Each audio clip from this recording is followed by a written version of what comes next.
श्रीशैलेश दयापात्रं धीभक्त्यादि गुणार्णवं यतीन्द्र प्रवणं वन्दे रम्य जामातरं मुनिं लक्ष्मीनाथ समारंभां नाथयामुन मध्यमाम् अस्मदाचार्य पर्यन्तां वन्दे गुरुपरम्परां यो नित्यमच्युत पदाम्बुज युग्मरुक्म व्यामोहतस्तदितराणि तृणाय मेने अस्मद्गुरोर्भगवतोस्य दयैकसिन्धोः रामानुजस्य चरणौ शरणं प्रपद्ये माता पिता युवतयस्तनया विभूतिः सर्वं यदेव नियमेन मदन्वयानाम् आद्यस्य नः कुलपतेर्वकुलाभिरामं श्रीमत्तदङ्घ्रियुगलं प्रणमामि मूर्ध्ना भूतं सरश्च महदाह्वय भट्टनाथ श्रीभक्तिसार कुलशेखर योगिवाहान् भक्ताङ्घ्रिरेणु परकाल यतीन्द्रमिश्रान् श्रीमत्पराङ्कुशमुनिं प्रणतोऽस्मि नित्यम् இன்னமுத மூட்டுகேன் இங்கேவா பைங்கிளியே தென்னரங்கம் பாடவல்ல சீர்பெருமாள் பொன்னம் சிலசேர் நுதலியர்வேள் சேரலர்கோன் எங்கள் குலசேகரன் என்னே கூறு ஆரங்கடப் பரநண்பர் கொள்ளாரென்னு அவர்களுக்கே வாரம் கொடு உடப்பாம்பில் கையிட்டவன் மாற்றலரை வீரங்கெடுத்த செங்கோல் கொல்லிகாவலன் வில்லவர்கோன் சேரன் குலசேகரன் முடிவேந்தர் சிகாமணியே. श्रीमद् वेदमार्ग प्रतिष्ठापनाचार्य उभय वेदांताचार्यराय परमहंस परिव्राजकाचार्यराय எழுந்தருளியிருக்கும் ஸ்ரீ யதுகிரி யதிராஜ நாராயண ராமானுஜ ஜீயர் சுவாமியின் திருவடித் தாமரைகளில் அடியேனுடைய தண்டவத் பிரணாமங்களை முதற்கண் தெரிவித்துக் கொள்ளுகிறேன்.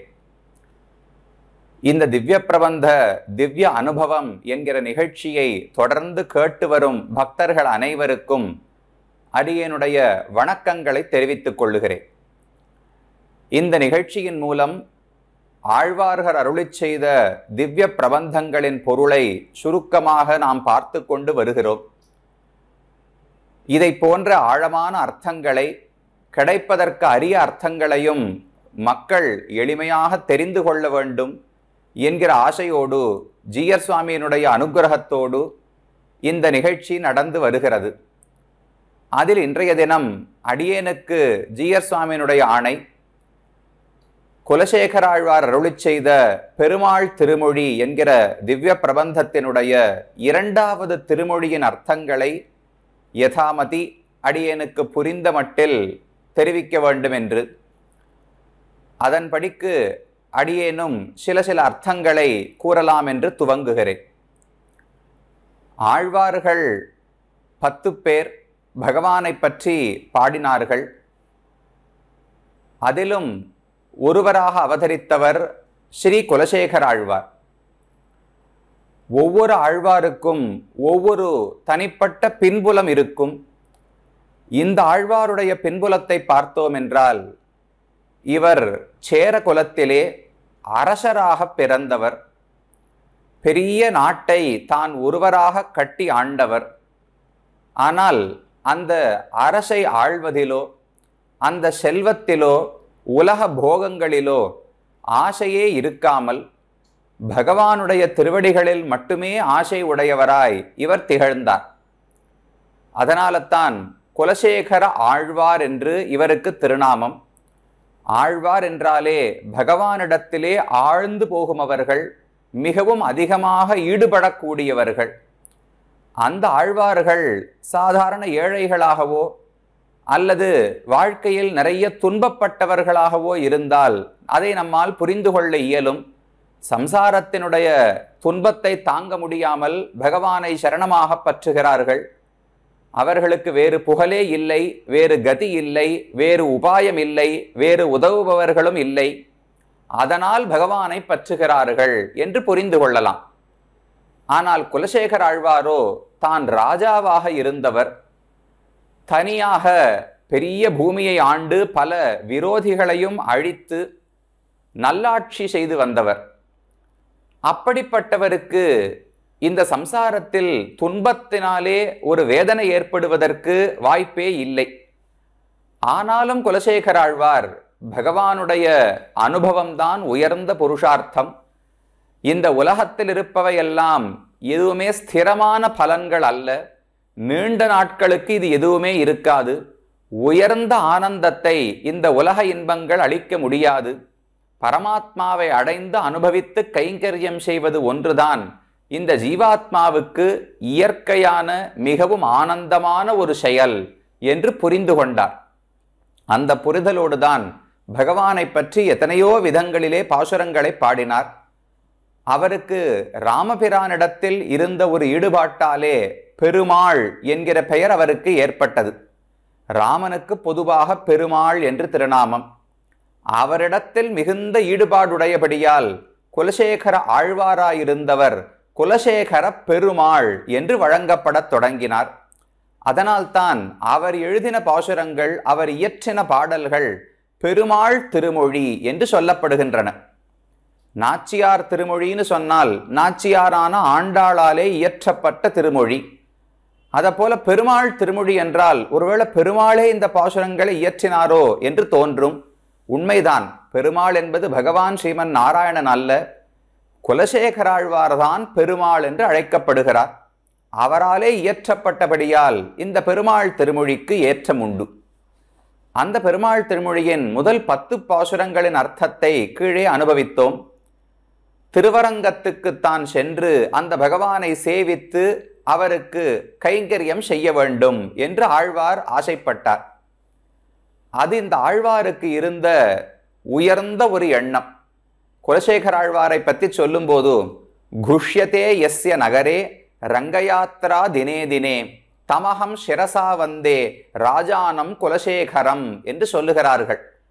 குலசேகராழ்வார் வாழ்ந்த ஊரிலே தினமும் தினமும் பறை சாற்றி ஒரு அறிவிப்பை செய்வார்களாம். இன்றைக்கு ராஜா புறப்பட்டு திருவரங்கம் செல்லுகிறார் அப்படின்னு பெரிய பேரி வாத்தியம் எல்லாம் வாசித்து மக்களிடையிலே வந்து அறிவிப்பு செய்வார்களாம். ஆனா அவர் புறப்பட்டு போக மாட்டார். மறுபடியும் அடுத்த நாள் குஷ்யதே, மறுபடியும் கோஷணம் செய்யப்படும், அறிவிக்கப்படும், இன்றைக்கு ரங்க யாத்திரையாக புறப்படுகிறார் குலசேகராழ்வார் என்று. ஆனால் அன்றைக்கும் புறப்பட மாட்டார். அடுத்த நாள் அடுத்த நாள் அடுத்த நாள் என்று தினமும் தினமும் திருவரங்கத்துக்கு செல்ல வேண்டும் என்கிற ஆசை ஆழ்வாருக்கு உண்டு. ஆனால் ராஜாவானபடியாலே ராஜ்யத்தினுடைய பொறுப்பும் இருக்க போகிறது. அதோடு கூட தன்னுடைய ராஜ்யத்துக்கு, இல்லத்துக்கு, அரண்மனைக்கு யாராவது பக்தர்கள் வந்தால் அவர்களை உபச்சரித்து அவர்களை கவனிப்பதில் அதிகமான ஈடுபாடு உண்டு குலசேகராழ்வாருக்கு. அந்த காரியம் இருந்தபடியால ஸ்ரீரங்கத்துக்கு போக முடியாமல் போய்விடுமாம். அதனால இன்றைக்கு தங்கி விடுவார். நாளைக்கு இவர் புறப்படும் பொழுது 4 பக்தர்கள் வருவார்கள், ஐயோ அவர்களை கவனிக்க வேண்டுமே என்று தங்கி விடுவார். இப்படி தினமுமே போக வேண்டும் என்கிற ஆசை, இருப்பது ஸ்ரீரங்கத்திலேயே வாழ வேண்டும் என்கிற ஆசை. அப்படிப்பட்ட ஆசையோடுதான் முதல் 10 பாசுரங்களை பாடினார் குலசேகராழ்வார்.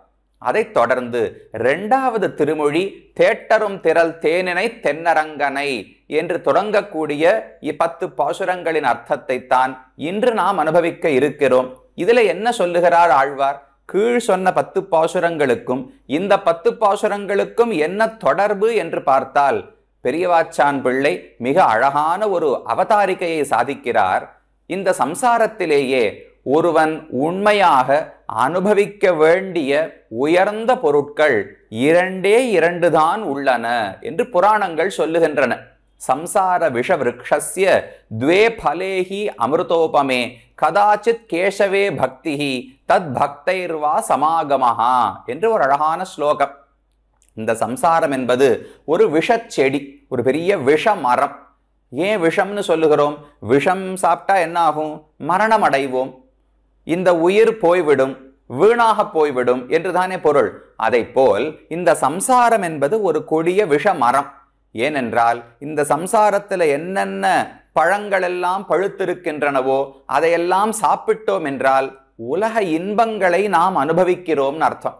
அதை சாப்பிட சாப்பிட திரும்ப திரும்ப இந்த உலகத்தில் தானே பிறந்து கொண்டிருக்க போகிறோம். உஜ்ஜீவனம் அடைந்து முக்தி அடையவே முடியாது. அதனால் இந்த பழத்தை, உலக இன்பங்களை சாப்பிடுவது என்பது ஆத்மா மரணம் அடைவதற்கு நிகரானது. ஆத்மாவுக்கு மரணம் என்பதே கிடையாது. நஜாயதே மிரியதேவா கதாச்சித்துன்னு கண்ணன் கீதையில சொல்லுகிறார். நித்தியமானவர் ஆத்மா, மரணம் கிடையாது. ஆனால் இருக்க வேண்டியபடி இல்லாவிட்டால் இருந்து என்ன பயன்? ஆத்மா இருக்கிறார்னு சொன்னால் பகவானுக்கு தொண்டனாக வாழ வேண்டும். அப்படி இல்லாமல் போனால் ஆத்மா இல்லாததற்கு சமம் தானே. அப்ப எவன் ஒருவன் சம்சாரம் என்கிற விஷமரத்தில் பழுத்த பழங்களை எல்லாம் உண்ணுகிறானோ அவன் திரும்ப திரும்ப உலகத்திலேயே வாழப்போகிறான். அப்ப மரணமடைந்ததற்கு நிகராகத்தான் இந்த உலகத்தில் வாழ்வதென்பது சொல்லப்படுகிறது. ஆனால் அந்த விஷ மரத்திலே ரெண்டே ரெண்டு அமிர்தம் போன்ற பழங்கள் பழுக்குமா. மற்ற எல்லா பழங்களும் விஷப்பழங்கள். ஆனா ரெண்டே ரெண்டு பழங்கள் மட்டும் அமிர்தோபமே, அமிர்தமயமான பழங்கள் இருக்கின்றன. அது என்னதுன்னு கேட்டால், கதாச்சித்து கேசவே பக்திஹி, யாரோ ஒருவருக்கு ஏதோ ஒரு காலத்தில் வாய்ப்பு இருந்ததென்றால், பாக்கியம் இருந்ததென்றால், கேசவனான பகவானுடைய திருவடிகளில் பக்தி பிறக்கிறதோ இல்லையோ, அது இந்த சம்சாரத்தில் தானே வருகிறது. பக்தி என்பதும் சம்சாரத்தில் உருவாகக்கூடிய ஒரு பழம்தான். மற்ற பழங்கள் எல்லாம் விஷப்பழங்கள். ஆனா பகவானிடத்திலே பக்தி என்கிற பழம் அமிர்தமான பழம். அது சம்சார மரத்தில் பிறந்தாலும் அமிர்தமான பழமாக இருக்கிறது. அது அவ்வளவு எளிதில் கிடைத்து விடாது. கதாச்சித் கேசவே பக்திஹி, எப்போதாவது ஒரு முறை பல்லாயிரம் பிறவிகள் எடுத்த பிறகு ஏதோ ஒரு சமயத்திலே ஜன்மாந்தர சஹசிரேஷு தபோஜான சமாதிபிகி நராணாம் க்ஷீண பாபானாம் கிருஷ்ணே பக்தி பிரஜாயதே என்று புராணம் சொல்லுகிறது. பல ஆயிரம் பிறவிகளில் தவம் செய்து, யாகம் செய்து, வேள்விகளை செய்து நிறைய ஞானத்தை சம்பாதித்தால் அப்போதுதான் கண்ணனுடைய திருவடிகள்ல ஏதோ ஒரு சமயத்துல பக்தி ஏற்படுமாம். அது அமிர்தமான பழம், அனுபவிக்க வேண்டிய பழம், ஒவ்வொரு ஜீவாத்மாவுக்கும் இருக்க வேண்டிய பழம் பக்தி என்கிற அந்த ஒரு அமிர்தமான அனுபவம். அந்த அனுபவம் குலசேகராழ்வாருக்கு இருக்கிறதா என்று பார்த்தால் அதைத்தான் முதல் 10 பாசுரங்களாலே காட்டினார். இருளிரிய சுடர்மணிகள் இமைக்கும் நெத்தி இனத்துத்தி அணிபடம் ஆயிரங்கள் ஆர்ந்த அரவரச பெரும் சோதி அனந்தனென்னும் உயர் வெள்ளை அணையை மேவி என்று பாடினாரே. திருவரங்கத்தில் இருக்கிற பெருமானிடத்துல தனக்கு இருக்கிற பக்தி, அதுதான் சம்சாரம் என்கிற விஷச்செடியில் முளைக்கக்கூடிய ஒரு அமிர்தமான பழம். அந்த கற்கிருஷ்ட பக்தி, பகவத் பக்தி என்பது ஆழ்வாருக்கு இருக்கிறது என்பதை முதல் 10 பாசுரங்களாலே காட்டினார். ஆனா அது மட்டும் போருமா? பகவானிடத்தில் பக்தி என்பது மட்டும்தான் சம்சாரத்துல நல்ல விஷயமானு கேட்டால் அல்லவே. அடுத்தது சொல்லுகிறது, தத் பக்தைர்வா சமாகமஹா, அந்த கிருஷ்ண பக்தி அடைவதை விட இன்னும் கடினமான மிக அரிதான ஒரு விஷயம், ஒரு பழம் இந்த மரத்துல கிடைக்குமா. அது என்னதுன்னால் பகவானுடைய பக்தர்களோடு சேர்க்கை இருக்கிறதே, சத் சங்கம் என்று சொல்லுகிறோமே, அந்த பகவத் கோஷ்டியிலே சேருவது, பகவத் பக்தர்களோடு சேர்ந்து இருப்பதென்பது பகவானிடத்தில் பக்தி செய்வதை விட கடினமானது, ரொம்ப ரொம்ப கிடைப்பதற்கு அரிதானது. அதுதான் 2வது அமிர்தமயமான பழம் இந்த சம்சாரத்திலே கிடைக்கக்கூடியது என்று சொல்லுகிறார்கள். அந்த பழம் பாகவதர்களிடத்துல பக்தி, பாகவதர்களுக்கு கைங்கரியம் செய்வதில் ஆசை. அந்த பழம், அந்த அனுபவம் ஆழ்வாருக்கு உண்டா என்று கேட்டால் அதுவும் உண்டு என்பதைத்தான் இந்த அடுத்த 10 பாசுரங்களாலே தெரிவிக்கிறார். அப்ப முதல் 10 பாசுரங்கள் திருவரங்கநாதனிடத்துல தனக்கு இருந்த பக்தியை காட்டினார். அது ஏன் திருவரங்கநாதனிடத்துல காட்ட வேண்டும்?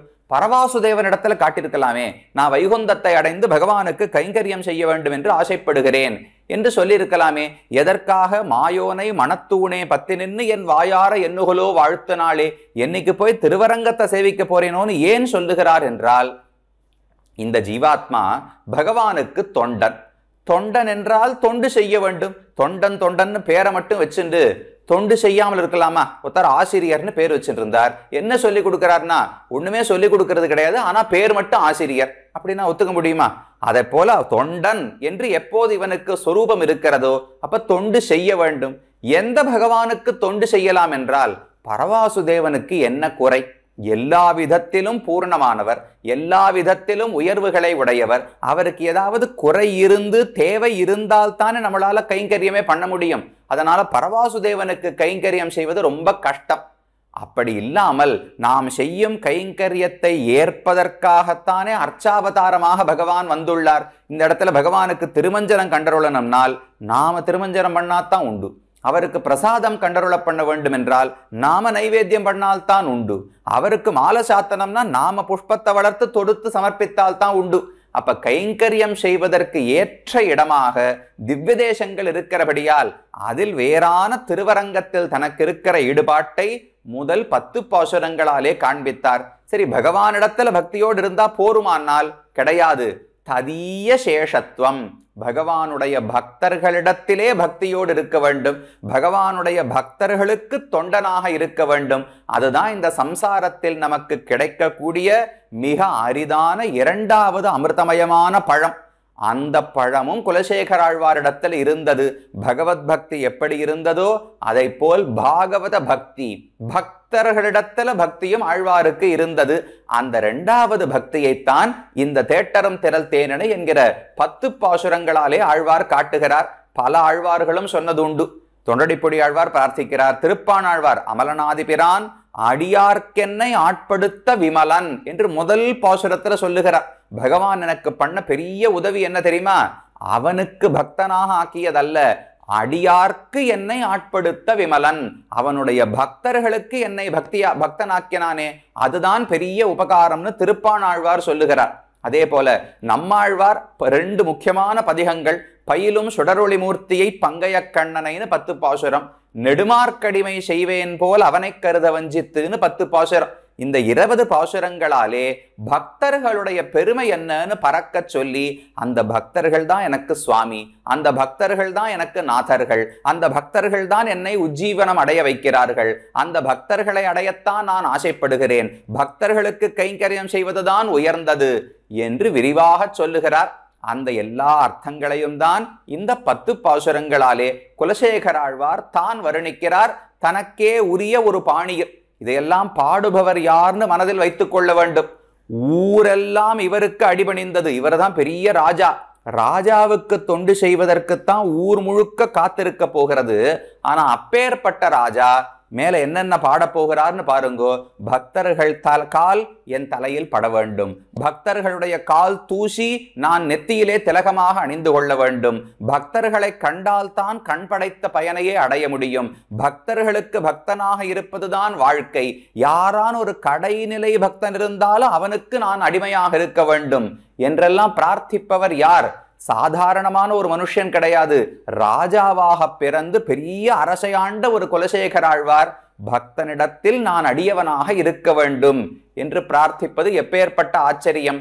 அந்த உயர்ந்த கருத்தை தான் இந்த 10 பாசுரங்களாலே தெரிவிக்கிறார். ஒவ்வொரு பாசுரமாக பார்த்து என்ன அர்த்தத்தை கூறுகிறார்னு பார்க்கலாம். இதுல ஒரே ஒரு விசித்திரமான தன்மை. இப்ப சொல்ல வந்தது என்ன? பகவானிடத்தில் பக்தியை சொல்லிவிட்டார், இப்ப பக்தர்களிடத்தில் தனக்கு இருக்கும் பக்தியை சொல்லுகிறார் என்று சொன்னாரோ இல்லையோ? அப்ப யாருடைய பெருமையை இந்த இடத்துல சொல்ல வேண்டும்? இந்த 10 பாசுரங்களிலும் பக்தர்கள் இப்படிப்பட்டவர்கள், பக்தர்கள் அப்படிப்பட்டவர்கள், ஓஹோ ஆஹோன்னு கொண்டாட வேண்டுமோ இல்லையோ? பக்தர்களை மட்டும் இவர் கொண்டாடவில்லை. பாசுரத்தையே பார்த்தேன்னா எப்படி இருக்கும்? முதல் அரை பாசுரம், முதல் 2 வரிகளாலே பகவானுடைய பெருமை, திருவரங்கநாதனுடைய பெருமையை சொல்லி இருப்பார். அதுக்கப்புறம் அந்த திருவரங்கநாதனுடைய பக்தர்களை நான் ஆசைப்படுகிறேன், திருவரங்கநாதனுடைய பக்தர்களுக்கு நான் தொண்டு செய்ய விரும்புகிறேன் என்று சொல்லுவார். ஒவ்வொரு பாட்டிலும் இதை போலத்தான் இருக்கும். கீழே ஒரு பாசுரம் சொன்னேனே, நம்மாழ்வார் பக்தர்களுடைய பெருமையை பாட வருகிறார்.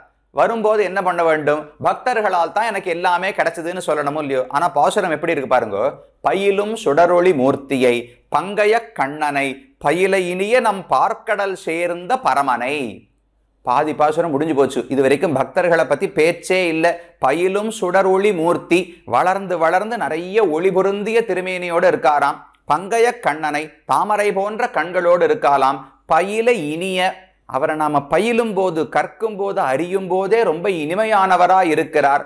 பார்க்கடல் சேர்ந்த பரமனை, பார்க்கடலே படுத்து கொண்டிருக்கிற உயர்ந்தவன் உத்தமன். இதுவரைக்கும் பக்தர்களை பத்தின பேச்சே இல்லை. பாதி பாசுரத்தால பகவானை பத்தி பாடிவிட்டு அதுக்கப்புறம் பயிலும் திருவுடையார், அந்த பார்க்கடல் சேர்ந்த பரமனை பயிலும் திருவுடையார், அந்த பகவானை யாரெல்லாம் அபியசிக்கிறார்களோ, அந்த பெருமானை யாரெல்லாம் பணிகிறார்களோ அவர்கள்தான் எம்மையாளும் பரமர்னு சொல்றார். ஏன் இப்படி பாடணும்? பக்தர்களுடைய பெருமையை பாடணும்னா நேர அவர்களையே பாடியிருக்கலாம். என்னால் பக்தர்களுடைய பெருமையே பகவானிடத்தில் பக்தி உடையவர்கள் என்பதுதான். அப்ப பகவானை பத்தி சொன்னால்தான் இப்பேற்பட்டவனிடத்துல பக்தி உடையவர்களோ உயர்ந்தவர்களாத்தான் இருக்கணும். இப்ப நம்ம நம்மளை பத்தின ஒரு அறிமுகம் கொடுக்கிறோம்னு வச்சுங்களேன். நீங்க எங்க வேலை பார்க்கிறீர்கள்னு கேட்டால், நான் ஒரு பெரிய நிறுவனத்துல வேலை பார்க்கிறேன் அப்படின்னா, ஓ அந்த நிறுவனத்துல வேலை பார்க்கிறீங்களா, அப்ப நல்லா உழைக்க கூடியவரா இருப்பார், இல்லாட்டா அந்த நிறுவனத்துல வச்சுக்க மாட்டா அப்படின்னு ஒருத்தருக்கு தோணலாம். இல்ல நான் இந்த ஒரு தொண்டு நிறுவனம் அங்கதான் வேலை பார்க்கிறேன், ஏதோ ஒண்ணு பணங்காசுக்காக வேலை பார்க்கல, தொண்டு செய்கிறேன், நான் தன்னார்வ தொண்டனாக இருக்கேன்னு சொன்னா, ஓ அவ்வளவு தூரம் இவருக்கு ஈடுபாடு இருக்கு போல் இருக்கு, மக்கள் சமுதாயத்தினுடைய நன்மையில இவ்வளவு ஈடுபாடு உடையவர் என்று யாரோடு நாம் சேர்ந்திருக்கிறோமோ, எந்த இடத்தில் பணிபுரிகிறோமோ அதை வைத்து நம்முடைய மதிப்பு உயர்வா தாழ்வான்னு பார்க்கிறார்களோ இல்லையோ, அதை போல இப்ப ஆழ்வார் சொல்லுகிறார், இந்த பக்தர்களுக்கு ஏன் தெரியுமா உயர்வு? இவர்கள் பகவானை அண்டி இருக்கிறபடியால் தான் உயர்வு. இந்திரனுக்கு கூட தான் பக்தர்கள் உண்டு, சந்திரனுக்கு கூட தான் பக்தர்கள் உண்டு, பிரம்மாவுக்கு கூட தான் பக்தர்கள் உண்டு. அவர்களையெல்லாம் நான் கொண்டாட வரவில்லை. ஏனென்றால் அவர்கள் பற்றி இருக்கும் தெய்வமே சுமாரான தெய்வம். பிரம்மா, இந்திரன், சந்திரன், குபேரன் எல்லாம் முக்குணங்களுக்கு உட்பட்டவர்கள், பாப புண்ணியங்களை உடையவர்கள். அந்த தெய்வத்துக்கு பக்தர்களாக இருப்பவர்கள் ரொம்ப உயர்ந்தவர்களா இருக்க முடியாது. ஆனா பகவானுக்கு ஒருவன் தொண்டனாக இருந்தால் பகவான் ரொம்ப சாத்விகமானவர், யாரையும் வஞ்சிப்பது கிடையாது, ஏமாத்துவது கிடையாது, தனக்கென்று ஒன்று கேட்பது கிடையாது. பக்தனுக்கு உதவுவதற்காகவே இருப்பவர் பகவான். அந்த பகவானுக்கு ஒருவன் பக்தனாக இருக்கிறான் என்றால், நான் வைஷ்ணவன், விஷ்ணு பக்தன்னு சொன்னால், இவர் யாரையும் துன்புறுத்த மாட்டார், பொய் சொல்ல மாட்டார், திருட மாட்டார் அப்படின்னு நம்மளை பத்தி ஒரு பெருமை தெரிகிறதோ இல்லையோ. அதனால ஆழ்வார் இந்த பதிகத்திலே அதே போலத்தான் பக்தர்கள் பெருமையை சொல்ல வந்தவர், பகவானை பத்தி சொல்லி சொல்லி அவனோடு தொடர்பு பட்டவர்கள், அவனை வணங்குபவர்கள், அவனையே சிந்திப்பவர்கள், அவனையே பாடுபவர்கள் என்றுதான் பக்தர்களுக்கு பெருமை சொல்றார். அப்ப இதுல நாம புரிஞ்சு கொள்ள வேண்டியது, இந்த ஆத்மாவுக்கு தனியா ஒரு பெருமைன்னு சொல்லவே முடியாது. நான் பக்தன் என்பதனால் தான் எனக்கு பெருமை, பகவானுடைய நாம சங்கீர்த்தனம் செய்கிறேன் என்பதால் தான் பெருமை, பகவானுக்கு தொண்டு செய்கிறேன் என்பதால் தான் பெருமையே தவிர, நாம் செய்யும் கைங்கரியத்தை வைத்துத்தான் ஒரு ஆத்மாவுக்கு பெருமையே தவிர இயற்கையா ஆத்மாவுக்கு பெருமையெல்லாம் ஒண்ணு சொல்லிவிட முடியாது. அதனால் தான் ஆழ்வார் பகவானை பற்றி சொல்லி அந்த பகவானுக்கு அடியார், அந்த பகவானுக்கு பக்தர்கள் என்று ஒவ்வொரு இடத்திலும் குறிப்பிடுகிறார். இப்படித்தான் பாசுரம் இருக்கும். முதல் பாதி பாசுரத்தாலே திருவரங்கநாதனுடைய பெருமை அது இன்னும் அவருக்கு மனசை விட்டு போகல. முதல் 10 பாசுரத்துல ஆசையா பாடினாரோ இல்லையோ, அது இன்னும் மனசை விட்டு போகல. அந்த திருவரங்கநாதன் பெருமையை சொல்லி அவனுடைய அடியார்களும் இப்படிப்பட்டவர்கள் உயர்ந்தவர்கள் என்று ஒவ்வொரு பாசுரத்திலும் சொல்லுகிறார். பகவானிடத்துல தொண்டனாக இருப்பதை விட அவன் பக்தர்களுக்கு பக்தனாக இருப்பது மிக உயர்ந்தது. திருமந்திரம், திரு அஷ்டாட்சர மந்திரம்னு சொல்லுகிறோமே, அதனுடைய ஆழமான கருத்து, மிகவும் முக்கியமான கருத்து என்னவென்றால், நின் திருவட்டெழுத்தும் கத்து நான் உற்றதும் உன் அடியார்க்கு அடிமை என்று திருமங்கையாழ்வார் தெரிவிக்கிறார். திருக்கண்ணபுரம் பெருமாளிடத்திலே திருமந்திரத்தினுடைய அர்த்தங்களை திருமங்கையாழ்வார் கேட்டுக்கொண்டார். திரும்ப சொல்லி காட்டணும் இல்லையோ, சிஷ்யன் ஆச்சாரியன் கிட்ட கத்துண்டா திரும்ப சொல்லி காட்டணுமே, சரியா புரிந்து கொண்டானா இல்லையான்னு அப்பதானே ஆச்சாரியனுக்கு தெரியும். அதை போல சொல்றார், நன்னா கத்துட்டேன், உன்னுடைய திருமந்திரத்தை கேட்டதிலிருந்து ஒண்ணுதான் எனக்கு புரிஞ்சுது, உன் அடியார்க்கு அடிமை, உன் பக்தர்களுக்கு நான் அடிமை என்று புரிந்து கொண்டேன் என்று சொன்ன உடனே பகவான் வருத்தப்பட மாட்டார். தனக்கு அடிமைன்னு சொல்றதை விட தன் அடிமைக்கு ஒருவன் அடிமைன்னு சொன்னால் அப்ப தன்னிடத்துல பக்தி அதிகம் என்றுதானே பொருள். நமக்கு ஒருவரிடத்துல சுமாரான அன்பு இருந்தால் அவரிடத்துல மட்டும் அன்பு இருக்கும். அளவு கடந்த அன்பு இருந்தா என்ன ஆகும்? அவருடைய மனைவி, இப்ப ஆச்சாரியன் இருக்காருன்னு வச்சுங்களேன், ஆச்சாரியன் நமக்கு எத்தனையோ அர்த்தங்கள் உபதேசிக்கிறார். நம்மை ஒரு பயனில்லாத நிலமாக இருந்த நம்மை ஒரு பக்தனாக ஸ்ரீவைஷ்ணவனாக ஆக்கி, பிரபன்னனாக ஆக்கி முக்திக்கு நம்மை அழைத்து செல்லுகிறார். அந்த ஆச்சாரியன் இடத்துல நமக்கு நிறைய அன்பு இருந்ததென்றால் உடனே அவருடைய மனைவி, அவருடைய குழந்தைகள், குரு பத்னி, குரு புத்திரன் இவர்களிடத்துல அன்பு வருகிறதோ இல்லையோ. ஏன் வருகிறது என்றால், அன்பு அவரிடத்துல மட்டும் இப்படி தடை போட்டெல்லாம் வைக்க முடியாது. அன்பு அதிகமாக அதிகமாக ஒருவரிடத்தில் நிற்காமல் அவரோடு தொடர்புபட்டவர்களிடத்திலெல்லாம் பெருகுமோ இல்லையோ. அதை போல ஆழ்வாருக்கு திருவரங்கநாதனிடத்துல எவ்வளவு அன்பு என்றால், அவருடைய பக்தர்களிடத்திலும் அதை விட அவருக்கு அன்பு இருக்கிறது. அதை வைத்து பகவானிடத்தில் அன்பையும் நாம் புரிந்து கொள்ளலாம். அப்படி பாகவத பக்தி, பாகவத சேஷத்துவத்தை காட்டக்கூடிய பதிகம்தான் இந்த 2வது திருமொழி. இனி ஒவ்வொரு பாசுரத்துக்கும் என்ன அர்த்தம்னு பார்க்கலாம். முதல் பாசுரம், தேட்டரும் திரள் தேனினை தென் அரங்கனை திருமாதுவாழ் வாட்டமில் வனமாலை மார்பனை வாழ்த்தி மால்கொள் சிந்தையராய் ஆட்டமேவி அலந்தழைத்து அயர்வெய்தும் மெய்யடியார்கள் தம் ஈட்டம் கண்டிடக் கூடுமேல் அது காணும் கண்பயனாவதே என்று முதல் பாசுரத்திலே பாடுகிறார். முதல் பாதி பெருமானுடைய பெருமையை சொல்லுகிறார். தேட்டு அரும் திரள் தேனினை, தேட்டு அரும் அப்படின்னா தேடி அடைவதற்கு, தேடி பிடிப்பதற்கு மிகவும் கடினமானவர். அருமை அப்படின்னா கடினமானதுன்னு அர்த்தம். அரியதுன்னு சொல்றோம் இல்லையோ, கிடைப்பதற்கு அரியது அப்படின்னா கஷ்டமானது, ரொம்ப கஷ்டப்பட்டாதான் கிடைக்க முடியும். அதை போல பகவான் தேட்டு அரும், அவரை தேடி கண்டுபிடிச்சிட முடியுமா? நான் எடுத்து வேதங்களை எல்லாம் படிக்கிறேன், உபனிஷத்து புராணம் இதிகாசம் எல்லாம் படிக்கிறேன், இதையெல்லாம் கொண்டு பகவானை கண்டுபிடிச்சிட முடியுமா, தெரிந்து கொள்ள முடியுமானால் கேட்டு அரும் நம்முடைய முயற்சியாலே அவனை கண்டு அறிந்து கொள்வது என்பது மிக மிக கடினமானது. நாயமாத்மா பிரவச்சனேன லப்யா ந மேதையான பகுனாஸ்ருதேன யமேவேஷ விருணுதே தேன லப்யா தஸ்ஸீஷ ஆத்மா விவருணுதே தனும் ஸ்வாம் என்று தெரிவிக்கிறது வேதம். இந்த பகவானை நாமாக கேட்டு கேட்டோ, நாமாக பேசி பேசியோ, நினைத்து நினைத்தோ, தியானித்து தியானித்தோ அறிந்துவிட முடியாது. அப்ப எப்படி அறியலாம்னால் அவன் முடிவு செய்து தன்னை காட்டி கொடுக்க வேண்டும். அவன் ஒரு பக்தனை தேர்ந்தெடுத்து, இப்ப திருப்பாணாழ்வார பகவான் தானே தேர்ந்தெடுத்தார். இவரா முயற்சி பண்ணி திருவரங்கநாதனை காட்டினார், பார்த்தார். பகவான் காட்டவே கண்ட பாதகமலம் நல்லாடை உந்தின்னு சொல்லுகிறோம் இல்லையோ, பெருமான் முடிவெடுத்து இந்த திருப்பாணாழ்வாருக்கு என்னை நான் விளக்கு வைக்க போகிறேன், என்னை காட்டப் போகிறேன்னு முடிவெடுக்க வேண்டும். அப்ப நாமாக தேடி பிடிப்பதற்கு ரொம்ப கடினமானவரோ இல்லையோ, அதைத்தான் தேட்டரும் என்று தெரிவித்தார். திரள் தேனினை, தேன்னு சொன்னா ரொம்ப போக்கியமானது, இனிமையானது, அனுபவிக்க அனுபவிக்க இன்னும் சாப்பிடணும் தோன்றுகிறதோ இல்லையோ. அதுல தேனுக்கு ஒரு விசேஷம் உண்டு.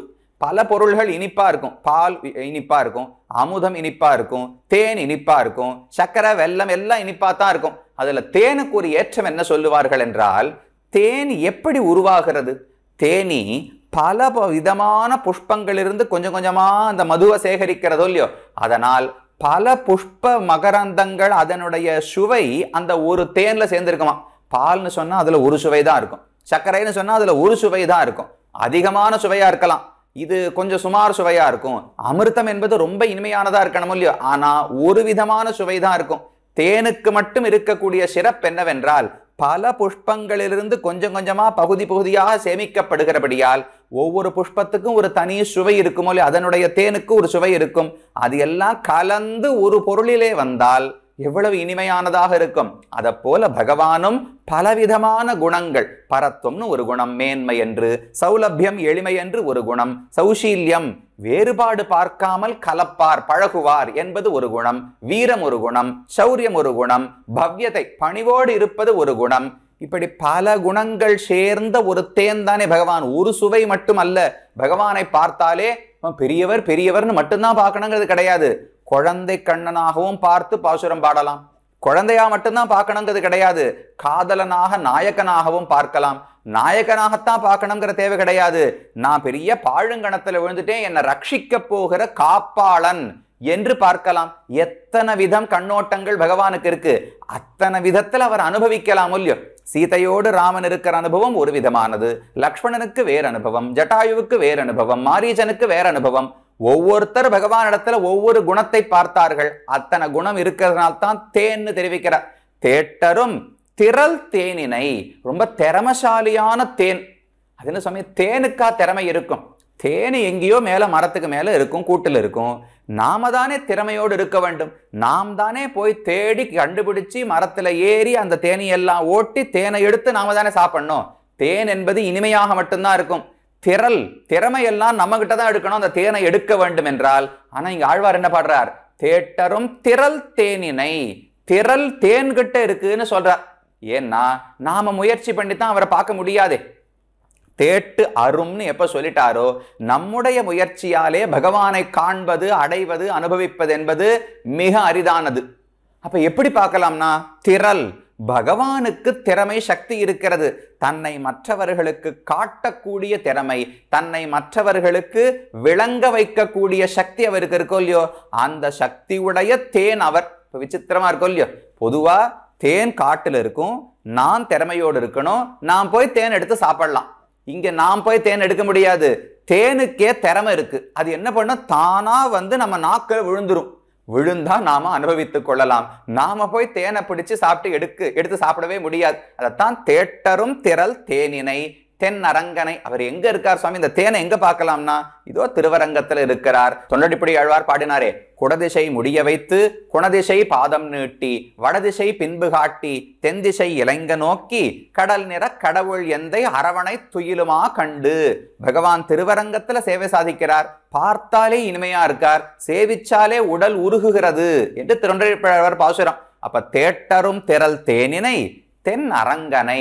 தென் அரங்கம்னா ரொம்ப ஆசைப்படத்தகுந்த விரும்பத்தகுந்த திருவரங்கம். யார் விரும்புகிறார்கள்? திருவரங்கத்தை யார் விரும்புகிறார்கள்? தென் அப்படின்னா ஸ்பிருகணீயம், ஆசைப்படத்தகுந்ததுன்னு அர்த்தம். எல்லாருமே ஆசைப்படுறா. பகவானும் ஆசைப்பட்டு தான் இந்த ஊருக்கு வந்து சேர்ந்திருக்கார். நாமும் ஆசைப்பட்டு தான் திருவரங்கத்தை போய் அடைகிறோம். அப்ப ரங்கம்னு சொன்னாலே ஆசைப்பட்டு அடையப்பட வேண்டிய ஒரு பூமின்னு அர்த்தம். ரதிங்கத சதாயத்திர தத்ரங்கம் முனையோ விதுகுன்னு சொல்லுவார்கள். பகவானுக்கு க்ஷீராப்தியில் இருப்பதை விட, வைகுந்தத்தில் இருப்பதை விட, யோகிகளுடைய மனதில் இருப்பதை விட ஸ்ரீரங்கத்தில் இருக்கிறதா ரொம்ப பிடிக்குமா. அப்ப ஆசைப்பட்டு அவர் வந்திருக்கார். அதனால தென் அரங்கம், ஆசைப்பட வேண்டிய அரங்கம். நாமும் ஆசைப்பட்டு செல்லுகிறோம். அப்ப தென் அரங்கம் விரும்பத்தகுந்த அரங்கமாக இருக்கிறது. தென் அரங்கனை திருமாதுவாழ் வாட்டமில் வனமாலை மார்பனை வாழ்த்தி. அதுக்கு மேல அந்த பகவான் எப்படி இருக்காருன்னு சொல்றார். திருமாதுவாழ் வாட்டமில் வனமாலை மார்பன். பகவானுடைய மார்பிலே திருமாமகள் பெரிய பிராட்டியார் வாழ்கிறாளோ இல்லையோ, அதுதான் திருமாது. ஸ்ரீதேவி ஆகிற மாது ஸ்திரீ வாழ் வாட்டமில் வனமாலை மார்பனை. அவர் வனமாலைன்னு ஒரு பெரிய மாலை, வைஜெயந்தின்னு அந்த மாலைக்கு பெயர். அது தோல்லேருந்து கீழே கணுக்காலுக்கு வரைக்கும், முட்டிக்கு கீழே வரைக்கும் அந்த பெரிய மாலையா இருக்குமா. அப்படி இருக்கிறதுக்கு தான் வனமாலைன்னு பெயர் சொல்லுவார்கள். அந்த வாட்டமில் வனமாலை.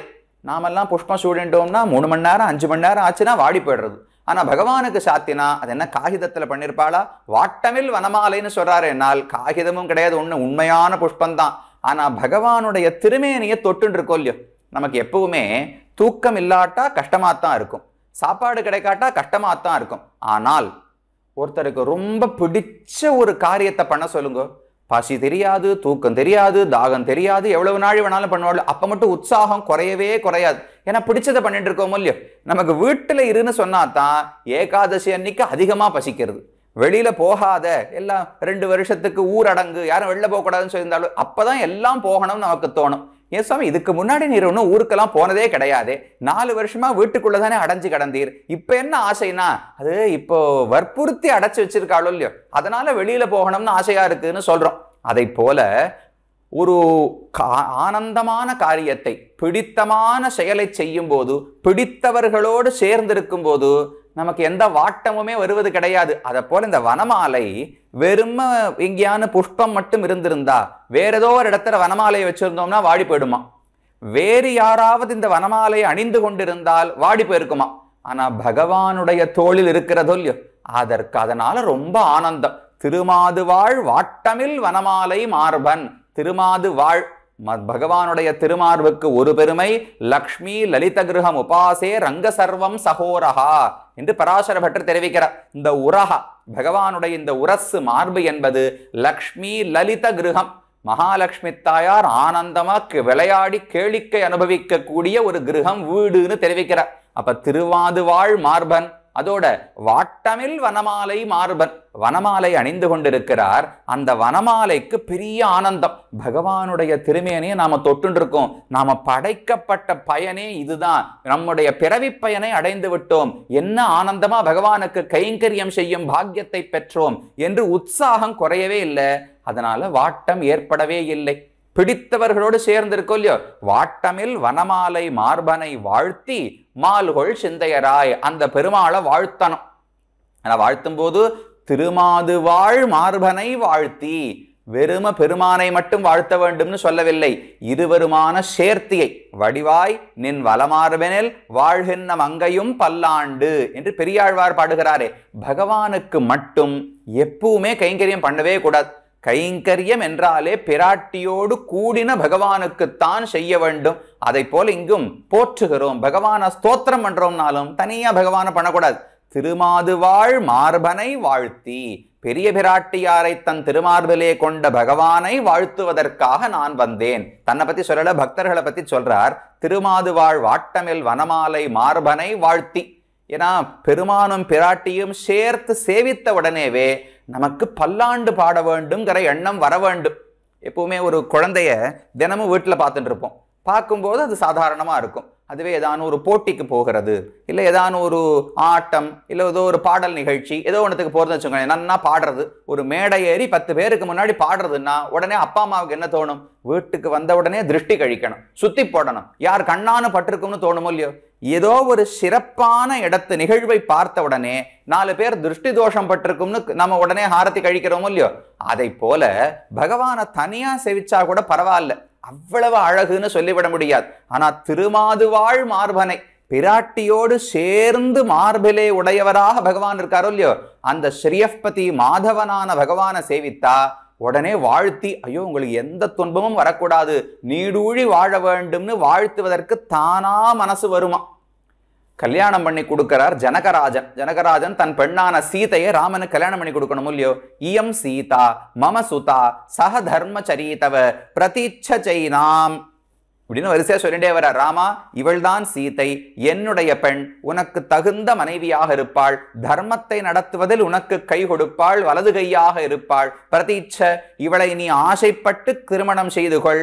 பாணிம் கிருஹீஸ்வ பாணினா, உன் கையாலே இவள் கையை பிடி என்று ஸ்லோகத்தை சொல்லிட்டு வரார் ஜனகர். அதுக்கு நடுவுல பத்ரம் தே, உனக்கு மங்களம் உண்டாகட்டும்னு நடுவுல ஒரு வார்த்தை இருக்கு.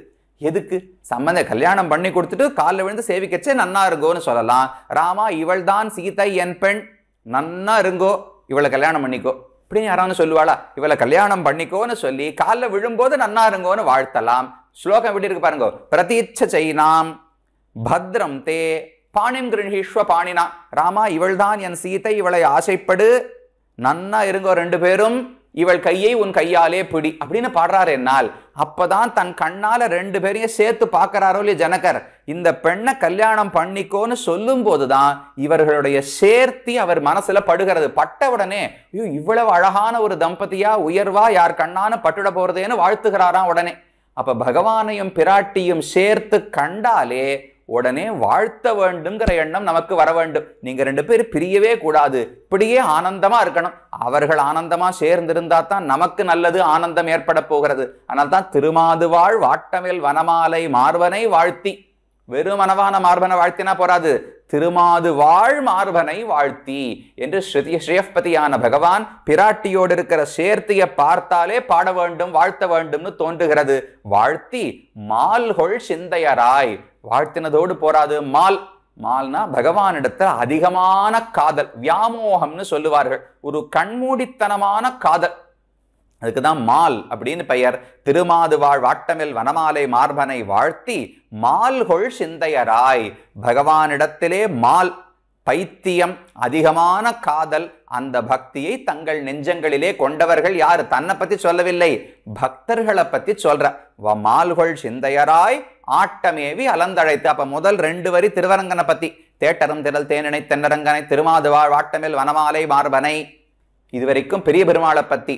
அந்த மார்பனை வாழ்த்தி மால்கொள் சிந்தையர், பக்தர்களுக்கு என்ன பெருமைன்னா பகவானுக்கு மங்களாசாசனம் செய்பவர்கள் என்பதே பெருமை. அந்த பகவானை தங்கள் நெஞ்சங்களிலே எப்போதும் கொண்டவர்கள் என்பதே பெருமை. பெரியாழ்வாருக்கு என்ன பெயர்? விஷ்ணு சித்தர். அவர் ஒரே பெரிய காரியம் பண்ணது, பகவானை தன் மனதில் எப்போதும் வைத்திருந்தார். உலக விஷயங்கள் நினைச்சதே கிடையாது, தன்னை கூட நினைச்சது கிடையாது. மற்ற ஆழ்வார்களாவது தன்னை பத்தி நினைத்து நினைத்து எப்ப மோட்சம் எப்ப மோட்சம்னு கேட்பார்கள். பெரியாழ்வார் கேட்கவே இல்லை, நீ நன்னாரு நன்னாரு நன்னாரு, அவரை மட்டும்தான் கேட்டார். அப்ப விஷ்ணுவை மட்டும் எப்போதும் சித்தத்துல உடையவர்னு பெருமை. அதை போல மால்கொள் சிந்தையராய், பகவானிடத்துல பக்தியையே தங்கள் மனதில் கொண்டவர்களான பக்தர்கள் ஆட்டம் மேவி அலந்து அழைத்து அயர்வெய்தும் மெய் அடியார்கள். அவர்கள்லாம் எப்படிப்பட்டவர்கள்னா பகவான இடத்துல பக்தி அதிகமா மனசுல இருக்கோ இல்லையோ, பக்தி அதிகமானாலே ஒரு இடத்துல நிற்க முடியாது. ஆட்டம் மேவி இப்படி எழுந்து ஆடத் தொடங்கு. ஏதோ கள்ளு குடிச்சு ஆட்டம் கிடையாது. பக்தியாலே ஒரு இடத்துல இருக்க முடியாமல் ஆனந்தமா நாட்டியம் ஆடுவது, நிறுத்தம் பண்ணுவது. ஆட்டம் மேவி அலந்து அழைத்து, அது ஆட ஆட உடம்பு சோர்வடைகிறது, பக்தி இன்னும் அதிகமாறுது. அதிகமானாலே வாய் வழியா வெளியில வரணும் இல்லையோ. அப்ப உடல் தளர தளர ரொம்ப ஆட முடியாது. அழைத்து வாயால பகவானுடைய நாமங்களை பாடத் தொடங்குகிறார்கள். அப்ப ஆட்டம் மேவி ஆடத் தொடங்கி அலந்து, அது உடம்பு தளர்ந்து போய்விடுகிறது. அழைத்து, ஆனா பகவானிடத்துல பக்தினால அழைக்கிறார்கள், நாமங்களை சொல்லுகிறார்கள். கடைசியில் அயர்வு எய்தும், அயர்வுனா ஒரு மெய்மறந்து போய் பரவசம் அடைந்து பகவானுடைய நாமங்களையே பாடிக்கொண்டு அவனை பற்றியே நினைத்து ஆடிக்கொண்டிருக்கிறார்களோ இல்லையோ, அப்படி அலந்தழைத்து அயர்வெய்தும் மெய்யடியார்கள், பகவானுக்கு உண்மையான, மெய்னா உண்மை, உண்மையான அடியார்கள் யார் இருக்கிறார்களோ அவர்களை நான் தரிசிக்க வேண்டும்னு பிரார்த்திக்கிறார். அது என்ன மெய்யடியார்கள், பொய்யடியார்கள் கூட உண்டான இவெல்லாம் பக்தர்கள். அதுல இவ ஒரு 4 பேர் மட்டும் பொய்யா இங்க கைங்கரியம் பண்ணிட்டு இருக்கா, அவ மெய்யடியார்கள் கிடையாது, மற்றவாள்லாம் மெய்யடியார்கள்ங்கிற. என்ன அர்த்தம்னால், அடியார்கள் உலகத்துல எல்லாருமே பகவானுக்கு அடியார்கள் தான். யார் தான் அவர்கிட்ட போய் எனக்கு ஒண்ணு வேணும்னு கேட்பது கிடையாது. திருவேங்கடமுடையான போய் சேவிச்சோன்னா ஊர் முழுக்க வருது, எல்லா மதத்தவர்களும் வருகிறார்கள்னு சொல்றா, நாஸ்திகர்களும் வருகிறார்கள்னு சொல்றா. எல்லாரும் எனக்கு இதை கொடு அதை கொடு, அதை பண்ணு இதை பண்ணு. அப்ப எல்லாருமே அடியார்கள் தான். பகவானை பற்றித்தான் உலகமே வாழ்ந்து கொண்டிருக்கிறது, வாழ்ந்துதான் ஆக வேண்டும். அகிலாண்ட கோட்டி பிரம்மாண்ட நாயகன் அவர்தான். அதுல என்ன மெய்யடியார்கள்னா என்ன அர்த்தம்னால், அவனுக்காக அவனை விரும்புபவர்கள். மற்றவர்கள் எல்லாம் பணங்காசு வேணும்னு பகவானை விரும்பலாம், இல்ல ஸ்வர்க்கம் வேணும்னு பகவானை விரும்பலாம், கைவல்ய மோட்சம் வேணும்னு பகவானை விரும்பலாம். அவர்களெல்லாம் மெய்யடியார்கள் கிடையாது. உண்மையான நண்பன் அப்படின்னு சொல்லுவோம் இல்லையோ, அது என்ன உண்மை, மற்றவர்கள்லாம் பொய்யான நண்பர்களான்னு என்ன அர்த்தம்னால், மற்ற நண்பர்கள் பழக்கத்தில் இருக்கிறார்கள், தங்களுக்கு ஒரு கஷ்டம்னு வந்தா அதை தாங்கி கொண்டு எனக்கு உதவுவார்களான்னு சொல்ல முடியாது. தனக்கு துன்பத்தையும் பொறுத்து கொண்டு ஒருவன் உதவினால் அப்ப மெய்யான நண்பன், உண்மை நண்பன் சொல்லுவோம் இல்லையோ. அது போல மெய் அடியார் என்றால் பகவானுக்கு அடியவனாய் இருக்கிறேன், ஏதோ ஒரு பயனை அடைவதற்காகன்னு சொல்ல மாட்டாளாம். அடிமையாய் இருப்பதுதான் பயனே, அவனுக்கு கைங்கரியம் செய்வதுதான் பயன், நாம சங்கீர்த்தனம் செய்வதே பயன் என்று அனன்ய பிரயோஜனர்களாக இருந்தால் அவர்களைத்தான் மெய்யடியார்கள்னு தெரிவிக்கிறார். அப்ப ஆட்டமேவி அலந்தழைத்து அயர்வெய்தும் மெய்யடியார்கள் தம் ஈட்டம், அவருடைய கூட்டம், ஒருத்தர் 2 பேரோடெல்லாம் சேர்ந்தா எனக்கு போராது, அவர்களை பார்த்தா போராது, ஈட்டம் கண்டிட கூடுமேல். அதை போல 10,000 பேர், 1,00,000 பேர், 10 லட்சம் பேர் கூடணும், அப்பேற்பட்ட ஒரு கோஷ்டியை கண்டிட கூடுமேல். ரொம்ப சந்தேகமா சொல்றார். ஏன் அப்படிலாம் பக்தர்கள் சேர மாட்டாளா என்னன்னு தெரியல, எல்லாரும் கூட்டம் கூட்டமா சேர்ந்துட்டு தான் இருக்கா. அது கிடைப்பது ரொம்ப அரிது. கிழிய ஸ்லோகம் தெரிவித்தனும் இல்லையோ, கேசவனிடத்துல பக்தி கூட பிறந்து விடும், ஆனா பக்தர்களோடு சேர்வது என்பது அவ்வளவு எளிமையாக கிடைக்காது. ஆனால் தான் ஆழ்வார் ஈட்டம் கண்டிட கூடுமேல், அதை பார்க்க வாய்க்குமானால் அது காணும் கண் பயனாவதே. இந்த கண் படைத்த பயன் அதுதான். ஏதேதோ காட்சிகள், இயற்கை அழகு, இதெல்லாம் பார்க்கறதுக்காக பகவான் கண்ணை கொடுக்கவில்லை, பகவானுடைய திருமேனியை சேவிக்க வேண்டும், அதற்காக கண்ணை கொடுத்தார். அது மற்றொரு ஆழ்வாருடைய பாசுரம் தான். பெரிய திருப்பார்கடல் பகவான் கடைந்தாரோ இல்லையோ, நீணாகம் சுத்தி நெடுவரை நட்டு ஆழ்கடலை பேடான் கடைந்த முதம் கொண்டு வந்த பெம்மானை என்று சொல்ல, காணா கண் கண்ணல்ல கண்டாமேன்னு ஆழ்வாருடைய பாசுரம். பகவான் அமிர்த மதனம் பண்ணாரே, அந்த பார்க்கடல் கடைந்த பெருமானை காணாத ஒரு கண்ணா, அது கண்ணே கிடையாது, வீண் அப்படின்னு தெரிவிக்கிறார் ஆழ்வார். அது ஒரு பயன், பகவானை காண்பது கண்ணினுடைய ஒரு பயன். அதை விட உயர்ந்த பயன் என்ன? ஈட்டம், அடியார்கள் தம் ஈட்டம் கண்டிட கூடுமேல். உண்மையான பக்தர்கள், அனன்ய பிரயோஜனர்களான பக்தர்களின் கூட்டத்தை சேவிக்க கிடைத்தால் அதுதான் கண் படைத்த பயனாகவே இருக்கும் என்று ஆழ்வார் தெரிவிக்கிறார். யாரு? ஒவ்வொரு பாசுரத்தையும் ஞாபகம் வச்சுக்கணும். இவர் பெரிய ராஜா, இவர் என்ன வேணுமோ, நாட்டியம் வேணுமா, நாடகம் வேணுமா, எதை வேணாலும் பார்த்துருக்கலாம், எந்த ஊருக்கும் போகலாம், எந்த அழகியும் பார்க்கலாம், எந்த ஒரு இடத்தையும் அனுபவிச்சிருக்க முடியும். ஆனா அதெல்லாம் வேண்டாம்னு சொல்லி பகவானை சேவிக்கணும்னு கூட சொல்லல, அவன் பக்தர்களை கண்டிட கூடுமேல் அது காணும் கண் பயனாவதே என்று முதல் பாசுரத்தாலே தெரிவிக்கிறார். அடுத்தது 2வது பாசுரம். தோடுலா மலர்மங்கை தோளினை தோய்ந்ததும் சுடர் வாளியால் நெடுமாமரம் செத்ததும் நிறமேத்ததும் இவையே நினைந்து ஆடிப்பாடி அரங்கவோ என் அழைக்கும் தொண்டரடிப்பொடி ஆடனாம் பெரில் கங்க நீர் குடைந்தாதும் வேட்கை என்னாவதே என்று பக்தர்களுடைய ஸ்ரீபாத ரேணு, அவர்களுடைய திருவடிப்பட்ட துகள்களுடைய பெருமை என்ன என்று இந்த பாசுரத்திலே தெரிவிக்கிறார். தோடு உலாம் மலர் மங்கை, அழகான நிறைய இதழ்களை உடைய மலர், தாமரை மலர், அதுல பிறந்தவளான மங்கை ஸ்ரீதேவி நாச்சியார். தோடுலா மலர் மங்கை தோளினை தோய்ந்ததும், அவருடைய 2 தோள்களிலே பகவான் தோய்ந்தான், குளிச்சார்னு அர்த்தம். தோளை அணைச்சுக்கத்தானே முடியும், தோளிலே தோய முடியுமானால் இதை போல மற்ற பாசுரங்களும் உண்டு. வில்லிருத்து மெல்லியல் தோள் தோய்ந்தாய் என்று ஆழ்வாருடைய பாசுரம். வில்லை முறித்தான் பகவான், முறிச்ச உடனே அந்த வீரத்தை பார்த்து சீத்தை அப்படியே உருகி போயிட்டாளாம். குளிக்கிறதுனா எதுல தோய முடியும்? ஒரு கடினமான பொருளிலே தோய முடியாது. தண்ணீரை நீர் பண்டமான பொருளிலே தானே ஒருவர் தோய முடியும், குளிக்க முடியும். ராமன் எப்படி சீதையிடம் தோய்ந்தான்னு சொல்லுகிறார்னால், சீதை உருகி போயிட்டா. ராமனுடைய வீரத்தை பார்த்தாளா, பாதி உருகி போயிட்டாளாம். சரி, வீரம் இருக்கு, ஆனா விவேகம் உண்டா, நல்ல பேச்சு சாமர்த்தியம் உண்டா, பெரியோர்களிடத்துல மதிப்பு உண்டா என்று சீதைக்கு தெரிஞ்சுக்கணும்னு ஆசை. காத்து கொண்டிருந்தாள். ஜனகர் நேர ராமனிடத்துல வந்து, ராமா வில்லை முறித்து விட்டாயே, ரொம்ப சந்தோஷம், இதோ என் பெண்ணை திருமணம் செய்து கொள்னு கொடுத்தார். அவர் சொன்னார், அதெல்லாம் எனக்கு தெரியாது, விஸ்வாமித்திரர் பார்த்து வில்ல பார்த்துட்டு வான்னு சொன்னார். அதை எடுத்து பார்த்தேன், உடஞ்சு போச்சு. இதுக்கு மேல பெண் கொடுத்து பெண் வாங்குவதெல்லாம் நம் ஐயனை கேட்க வேண்டும், தசரதனை கேட்டுத்தான் அதெல்லாம் பண்ணலாமே தவிர நான்லாம் முடிவெடுக்க முடியாதுன்னு ராமன் சொல்லிவிட்டார். அதை கேட்ட உடனே சீதைக்கு இன்னும் ஆனந்தம். ஓ, வீரமும் இருக்கு, தகப்பனார் இடத்துல பணிவும் இருக்கு, விவேகமும் இருக்கு அப்படின்னு தெரிஞ்சதா. உடனே உருகியே போயிட்டாளாம். அப்ப சீதை உருகி தண்ணீரா இருக்காளோ இல்லையோ, ராமன் தோய்ந்து விட்டான். வில்லிருத்து மெல்லியல் தோள் தோய்ந்தாய் என்று ஆழ்வார் பாசுரம். அதே தான் இங்கே சொல்றார், தோடுலா மலர்மங்கை தோழினை தோய்ந்ததும்.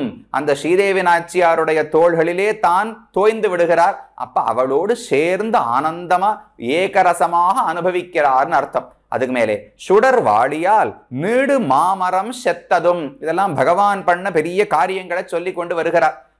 சுடர் வாளி, வாளினா அம்புன்னு அர்த்தம். சுடர் வாளி ரொம்ப பெரிய தேஜஸை உடைய அம்பு. அந்த அம்பாலே நீடு மாமரம் செத்ததும். சுக்ரீவனுக்காக 7 சால விருட்சங்களை ராமன் பேதித்தாரோ இல்லையோ. வாலியை கொல்லுவதற்கு ராமனுக்கு சக்தி உண்டா அப்படின்னு இப்ப பரீட்சை வைக்கணும். ராமனுக்கே தேர்வு வச்சார் சுக்ரீவன். வச்சு, நீ நாம் பொதுவா என்ன பண்ணணும், பகவான் நம்மை தேர்ந்தெடுப்பதற்கு பரீட்சை வைக்கணும். உனக்கு பக்தி இருக்கா, ஞானம் இருக்கா, வைராக்கியம் இருக்கான்னு அவர் நம்ம தேர்வு பண்ணி அவர் நம்மளை ரட்சிக்கணும். ஆனா சுக்ரீவன் கொஞ்சம் விசித்திரமானவர். என்ன பண்ண, ராமன் அவர் ரட்சகனாக இருப்பதற்கு அவருக்கு தகுதி இருக்கா, அவருக்கு சக்தி இருக்கான்னு பார்க்கணுமோ இல்லையோ. அப்ப அவருக்கே பரீட்சை வச்சார்.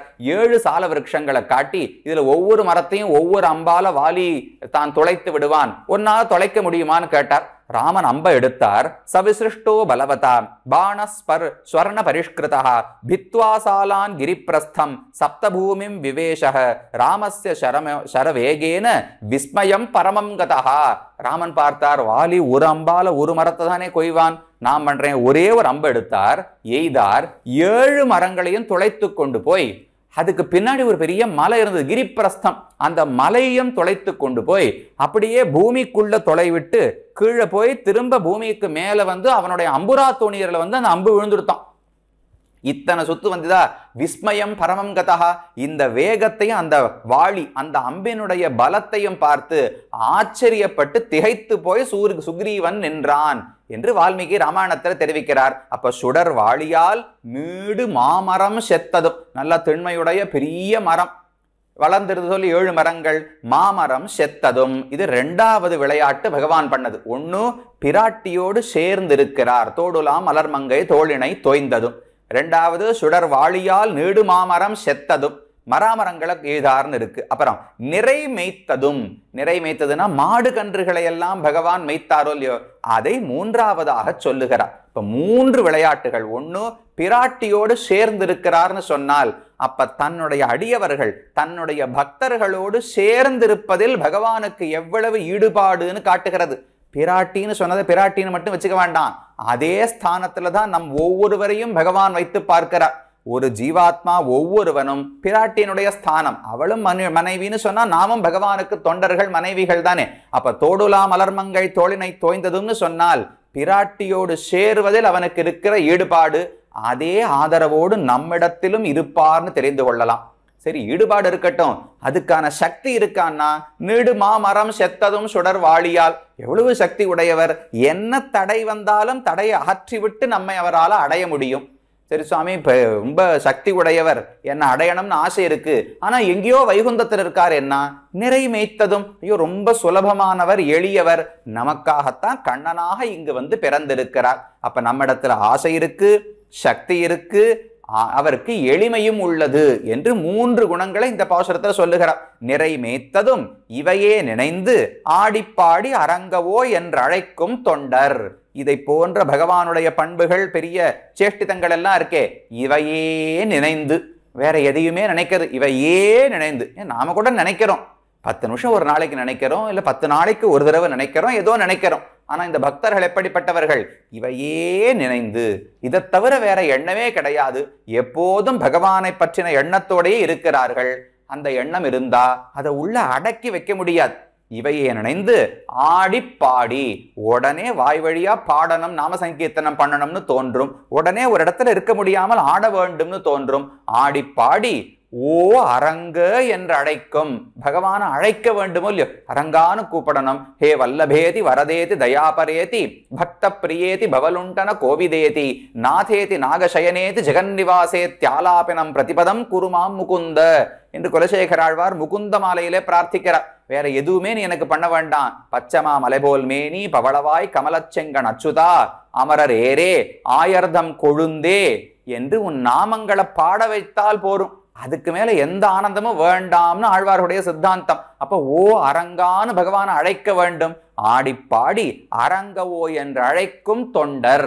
இப்ப பகவானையே நினைத்து கொண்டு அவனையே பாடிக்கொண்டு அவனுக்காக ஆடி அழைத்து கொண்டிருக்கிற தொண்டர்கள் இருந்தால், அப்படிப்பட்ட தொண்டர் அடிப்பொடி ஆட நாம் பெறில். அவருடைய அடிப்பொடி இருக்கும் இல்லையோ, அவர்கள் திருவடிப்பட்ட தூசிகள் மணல் துளிகள், அந்த அடி பொடியிலே ஆட நாம் பெறில். ஆடுவதுன்னா குளிப்பது, அதிலே அவகாகிப்பதுன்னு அர்த்தம். நீராட்டம், நீர் ஆடுவதுன்னு சொல்றோம் இல்லையா? அப்படின்னா என்ன? தண்ணீர்ல நம்ம என்ன நர்த்தனமா ஆட போறோம்? நீராடுவதுன்னா அதை அபிஷேகம் செய்து கொள்வது, அதிலே குடைந்து ஆடுவது, அதை கொண்டு நம்மை பூசிக்கொள்வது, இதுக்கு ஆடுவதுன்னு பெயர். அப்படி அந்த தொண்டர் அடிப்பொடி ஆட நாம் பெறில். அந்த பக்தர்களுடைய திருவடி பாத தூளி இருக்கே, அந்த தூசியை ஆடுவதற்கு, அதிலே அன்வயித்து அவகாகிப்பதற்கு நமக்கு ஒரு வாய்ப்பு கிடைத்தால், கங்கை நீர் குடைந்தாடும் வேட்கை என்ன ஆவதே? அப்புறம் கங்கையில குடைந்து ஆடணும், அங்க போய் குளிக்கணும் நமக்கு ஆசை இருக்குமோ இல்லையோ. அது ஸ்ரீவிக்ரமனுடைய ஸ்ரீபாத தீர்த்தம் ரொம்ப புனிதமானது, பாவங்களை எல்லாம் கழிக்கும். கங்கைன்னு சொன்னாலே புனிதத்தன்மை, கங்கையில நீராடினா புனிதத்தன்மை, கங்கையை பார்த்தாலே புனிதத்தன்மை. கங்கைன்னு சொல்றோம், அதுல எதுக்கு குளிக்கணும்னு ஆழ்வார் கேட்கிறார். பக்தனுடைய ஸ்ரீபாத ரேணுவிலே குளித்து விட்டோம் என்றால், அவனுடைய திருவடி தூசி நம் பேரிலே பட்டு விட்டதென்றால், கங்கை நீர் குடைந்தாடும் வேட்கை, கங்கையில நன்னா முங்கி குளிக்கணுங்கிற ஆசை இருக்கே, என்ன ஆவது? எதற்காக அந்த ஆசை? தேவையே கிடையாது. அதை விட இதற்கு பெருமை அதிகம்னு தெரிவிக்கிறார். எப்படி சுவாமி, கங்கை பகவானுடைய ஸ்ரீபாத தீர்த்தம் இல்லையான்னா என்ன பெரிய பெருமை? என்னைக்கோ ஒரு நாள் அவர் திருவிக்கிரமாவதாரம் பண்ணார், அப்ப அவருடைய திருவடியில பட்டு கீழ் வந்துட்டா கங்கை. ஏன்னா எப்பவுமே அவர் இப்ப திருவிக்கிரமாவதாரம் இருக்கான்னு முடிஞ்சு போச்சு இல்லையோ. அப்ப ஏதோ ஒரு காலத்தில் பகவானோடு தொடர்புபட்ட நீர் கங்கைன்னு போற்றப்படுகிறது. ஆனா இவர்கள் எப்படிப்பட்டவர்கள்? இவையே நினைந்து தொண்டர், பகவானையே நினைச்சிருக்கிற பக்தர்களோ இல்லையோ. அப்ப இந்த பக்தர்களுக்கு பகவானோடு தொடர்பு நித்தியம் எப்போதும் இருக்கிறது. பகவானோடு ஒரு சமயம் தொடர்புபட்ட கங்கைக்கு பெருமை அதிகமா, பகவானோடு எப்போது தொடர்பில் இருக்கும் பக்தர்களின் பாத தூளிக்கு பெருமை அதிகமா? கண்டிப்பா பாத தூளிக்கு தானே பெருமை இருக்க வேண்டும். அப்ப அந்த பாகவதர்களுடைய ஸ்ரீபாத தூளி நமக்கு கிடைத்து விட்டது, பட்டு விட்டது என்றால், கங்கை நீர் குடைந்தாடும் வேட்கை என்னாவதே? அதுக்கு மேல கங்கையிலே நீராடி எந்த பயனும் இல்லை என்று தெரிவிக்கிறார். இது ஒரு முக்கியமான விஷயம். பல இடங்கள்ல பக்தர்களுடைய ஸ்ரீபாத தீர்த்தத்தை எடுத்துக்கொள்வது, பக்தர்களுடைய பாத தூளியை நாம் தரிப்பதுன்னு சொல்றோமோ இல்லையோ. இதெல்லாம் என்ன சாமி, ஒரு மூட நம்பிக்கையாட்டம் இருக்கு. இதெல்லாம் ஒரு பெரிய விஷயமா? பகவான் அவர் பெரியவர், அவர் பாவங்களை போக்குவார்னு சொன்னா புரியறது. பக்தர்கள் எல்லாம் பாவங்களை போக்க முடியுமா? பக்தர்கள் அவருடைய கால் நம்ம வீட்டுல பட்டாலே நல்லது நடக்கும் இப்படின்லாம் சொல்றோம். இதெல்லாம் மூட நம்பிக்கையான்னு தோணும். ஒரு நாளும் கிடையாது. பெரிய புராணங்களை எல்லாம் கூட எடுத்து பார்க்கலாம். பெரிய ஞானிகள் பக்தர்கள் அனைவரும் சொல்லுவது, 2 எடுத்துக்காட்டு சொல்றேன். பிரஹ்லாதன் ஹிரண்யகசிபுவுக்கு உபதேசம் செய்கிறார். அப்ப தெரிவிக்கிறார், நைஷாம் மதிஸ்தாவது உருக்கிரமாங்கிரிம் ஸ்பிருஷத் அனர்த்தாபகமோ யதர்த்தா மகீயசாம் பாத ரஜோபிஷேகம் நிஷ்கிஞ்சனானாம் ந விரணீத யாவதா. ஒருவனுக்கு பகவானிடத்துல பக்தி ஏற்படவே ஏற்படாது, பக்தனுடைய ஸ்ரீபாத தூளி அவன் பேல் படாவிட்டால் என்று பிரஹ்லாதன் ஹிரண்யகசிபுவுக்கு உபதேசிக்கிறார். எப்போப்பட்ட பழைய புராண பாகவதத்தில் சொல்லப்பட்டது. அதே போல ரகுகுணன் என்கிற அரசனுக்கு ஒரு ஜடபரதர் என்கிற ஒரு பெரிய ஞானி அவர் உபதேசிக்கிறார். ரகுகுணை தத் தபசான யாதி வினா மகத்பாத ரஜோபிஷேகம். பகவானை பற்றின ஞானமோ பக்தியோ நீ என்னமோ தபசு பண்ணி தியானம் பண்ணி எல்லாம் அடைந்து விட முடியாது. மகத்பாத ரஜக, பெரியோர்களுடைய பாத தூசி இருக்கே அதுல அபிஷேகம் பண்ணிக்கோ. அதுல நீராடினால்தான் பாபங்கள் எல்லாம் கழிந்து ஞானம் ஏற்படும், நல்லெண்ணம் ஏற்படுமே தவிர ஒரு தவத்தாலும் இதை அடைய முடியாது என்று பாகவதர் ஸ்ரீபாத ரேணு தூளினுடைய பெருமை சொல்லப்பட்டுள்ளது. அதை இந்த பாசுரத்திலே சொன்னார். கங்க நீர் குடைந்தாடும் வேட்கை என்னாவதே என்று 2வது பாசுரம். 3வது ஏரடர்த்ததும் ஏனமாய் நிலம் கேண்டதும் முன்னி ராமனாய் மாரடத்ததும் மண்ணளந்ததும் சொல்லிப்பாடி வன்பொன்னி பேராறு போல் வரும் கண்ணநீர் கொண்டு அரங்கன் கோயில் திருமுத்தம் சேருசெய் தொண்டர் சேவடி செடும் சேரு என் சென்னிக்கு அணிவனே என்று குலசேகர ஆழ்வார் பாடுகிறார். மறுபடியும் ஞாபகம் வச்சுங்கோ, பெரிய ராஜா, ராஜ்யத்தை 3 ராஜ்யங்கள் மேல அவரே சொல்ல போகிறார். சேரகுலத்துக்கு மட்டும் அவர் ராஜா கிடையாது. சோழ தேசம், பாண்டிய தேசம், சேர தேசம் எல்லாத்துக்கும் சேர்த்து ஆட்சி புரிந்தவர். அவர் இந்த பாசுரத்துல சொல்றார், பக்தர்களுடைய கால்பட்ட சேர் இருக்கு பாருங்கோ, அந்த சேத்தை எடுத்து திலகமாக நான் அணிந்து கொள்ள வேண்டும், அந்த சேத்தை எடுத்து தலையில பூசிக்கணும்னு பாடிக்கொண்டிருக்கிறார். என்ன பாசுரம்னு பார்க்கலாம். ஏர் அடர்த்ததும், நப்பின்னை பிராட்டியை திருக்கல்யாணம் செய்து கொள்வதற்காக 7 ரிஷபங்களை பகவான் அடக்கினாரோ இல்லையோ, அதோடு சண்டை போட்டு சேர்த்து கட்டி அவற்றை ஜெயித்து விட்டார். ஏறு அடர்த்ததும். அடுத்தது ஏனமாய் நிலம் கீண்டதும், வராக அவதாரம் செய்து பிரளயசாகரத்தில் மூழ்கியிருந்த பூமியை பகவான் உத்தரணம் செய்தார். ஏனமாய் நிலம் கீண்டதும். முன்னி ராமனாய் மாரடர்த்ததும், முன்னால் ஒரு காலத்துல திரேதாயுகத்திலே ராமனாக பிறந்து மாறு அடர்த்தான். மாறுனா விரோதின்னு அர்த்தம். விரோதிகளை ராவணன் முதலானவர்களை கொன்றானோ இல்லையோ, இந்த 3 பத்தி பாடினார். 1 நீலாதேவி நாச்சியாரின் அவதாரம் நப்பின்னைக்காக பண்ணது. 2வது பூமித்தாயனுடைய பிரகாரமான பூமிக்காக பண்ணது. 3வது ஸ்ரீதேவி நாச்சியாருடைய அவதாரமான சீதைக்காக பண்ணது. ஏரடர்த்ததும் ஏனமாய் நிலம் கீண்டதும் முன்னே ராமனாய் மாரடர்த்ததும் என்று 3 நாச்சிமார்களுக்கு பகவான் பண்ண 3 காரியங்களை பாடுறார். நம்மாழ்வாருடைய ஒரு பாசுரம். என் திருமகள் சேர் மார்பனே என்னும் என்னுடைய ஆவியே என்னும் நின் திரியையித்தால் இடந்து நீ கொண்ட நிலமகள் கேழ்வனே என்னும் அன்னொரு வேழும் தழுவினீ கொண்ட ஆய்மகள் அன்பனே என்னும். அவர் இதே 3 பாடுறார். சீதைக்காக இதை பண்ணார், பூமி பிராட்டிக்காக இடந்தெடுத்தார், நீலாதேவிக்காக எருதுகளோடு சண்டையிட்டார். சரி சுவாமி, அவர்களுக்கு பண்ணிட்டு போட்டோம், அதனால உமக்கு என்னன்னு கேட்டால், அதை போல என்னையும் அடைந்து விடுவார். என்னை அடைவதற்கு ஏதான தடை இருந்தால் அவரே போக்கிக் கொள்வார். அந்த பிராட்டியினிடத்துல என்ன அன்போ அதே அன்புதானே பகவானுக்கு என்னிடத்திலும் உண்டு. அப்ப அவரே தடைகளை போக்கி அவரே என்னை அடைவார் என்கிற ஆசையோடு பாடுகிறார். ஏரடர்த்ததும் ஏனமாய் நிலம் கீண்டதும் முன்னி ராமனாய் மாரடர்த்ததும் மண் அளந்ததும். மண் அளந்தது 4வது. திரிவிக்கிரமனாக பூமியை தாவி அளந்தானோ இல்லையோ, இது 1 மட்டும் பூமி பிராட்டிக்கு அதிகம். பொதுவா ஒவ்வொருத்தருக்கு ஒவ்வொன்னு சொல்லிட்டு அதோ நிறுத்திடணும். ஒருத்தருக்கு 3 மனைவிகள் இருக்கான்னு வச்சுங்களேன், 3 பேருக்கும் ஒவ்வொரு பெருமையை சொல்லிட்டு நிறுத்திட்டா அவர் பத்திரமா இருக்கார், தப்பிச்சுட்டார்னு அர்த்தம். 3 பேருக்கு ஒரு பெருமையை சொல்லிட்டு யாரோ ஒரு மனைவிக்கு மட்டும் இவள் இன்னும் உயர்ந்தவள் அப்படின்னு அதிகமா ஒண்ணு சொல்லிட்டா அப்ப அவளிடத்துல ஒரு அதிகமான காதல் இருக்குன்னு அர்த்தமும் இல்லையோ. அதை போல சீதைக்காக ராவணனோடு சண்டை போட்டுட்டார், பூமி பிராட்டிக்காக வராவதாரம் பண்ணிட்டார், நப்பின்னைக்காக கிருஷ்ணாவதாரம் பண்ணி எருதுகளோட சண்டை போட்டுட்டார். ஆனா பூமி பிராட்டிக்காக திரிவிக்கிரமனாக பிறந்து அளந்தும் விட்டார் அப்படின்னு ஒண்ணு அதிகமா சொன்னா அப்ப பூமி பிராட்டியின் இடத்துல பகவானுக்கு காதல் அதிகம்னு தெரிகிறதோ இல்லையோ. மற்றவர்களிடத்துல இருப்பதை விட பூமி இடத்துல பகவானுக்கு காதல் அதிகம். அப்படி மண் அளந்ததும் திரிவிக்கிரமாவதாரம் செய்ததும் சொல்லி பாடி இந்த கதைகளை எல்லாம் சொல்லுவார்கள், பாடிக்கொண்டே இருப்பார்கள்.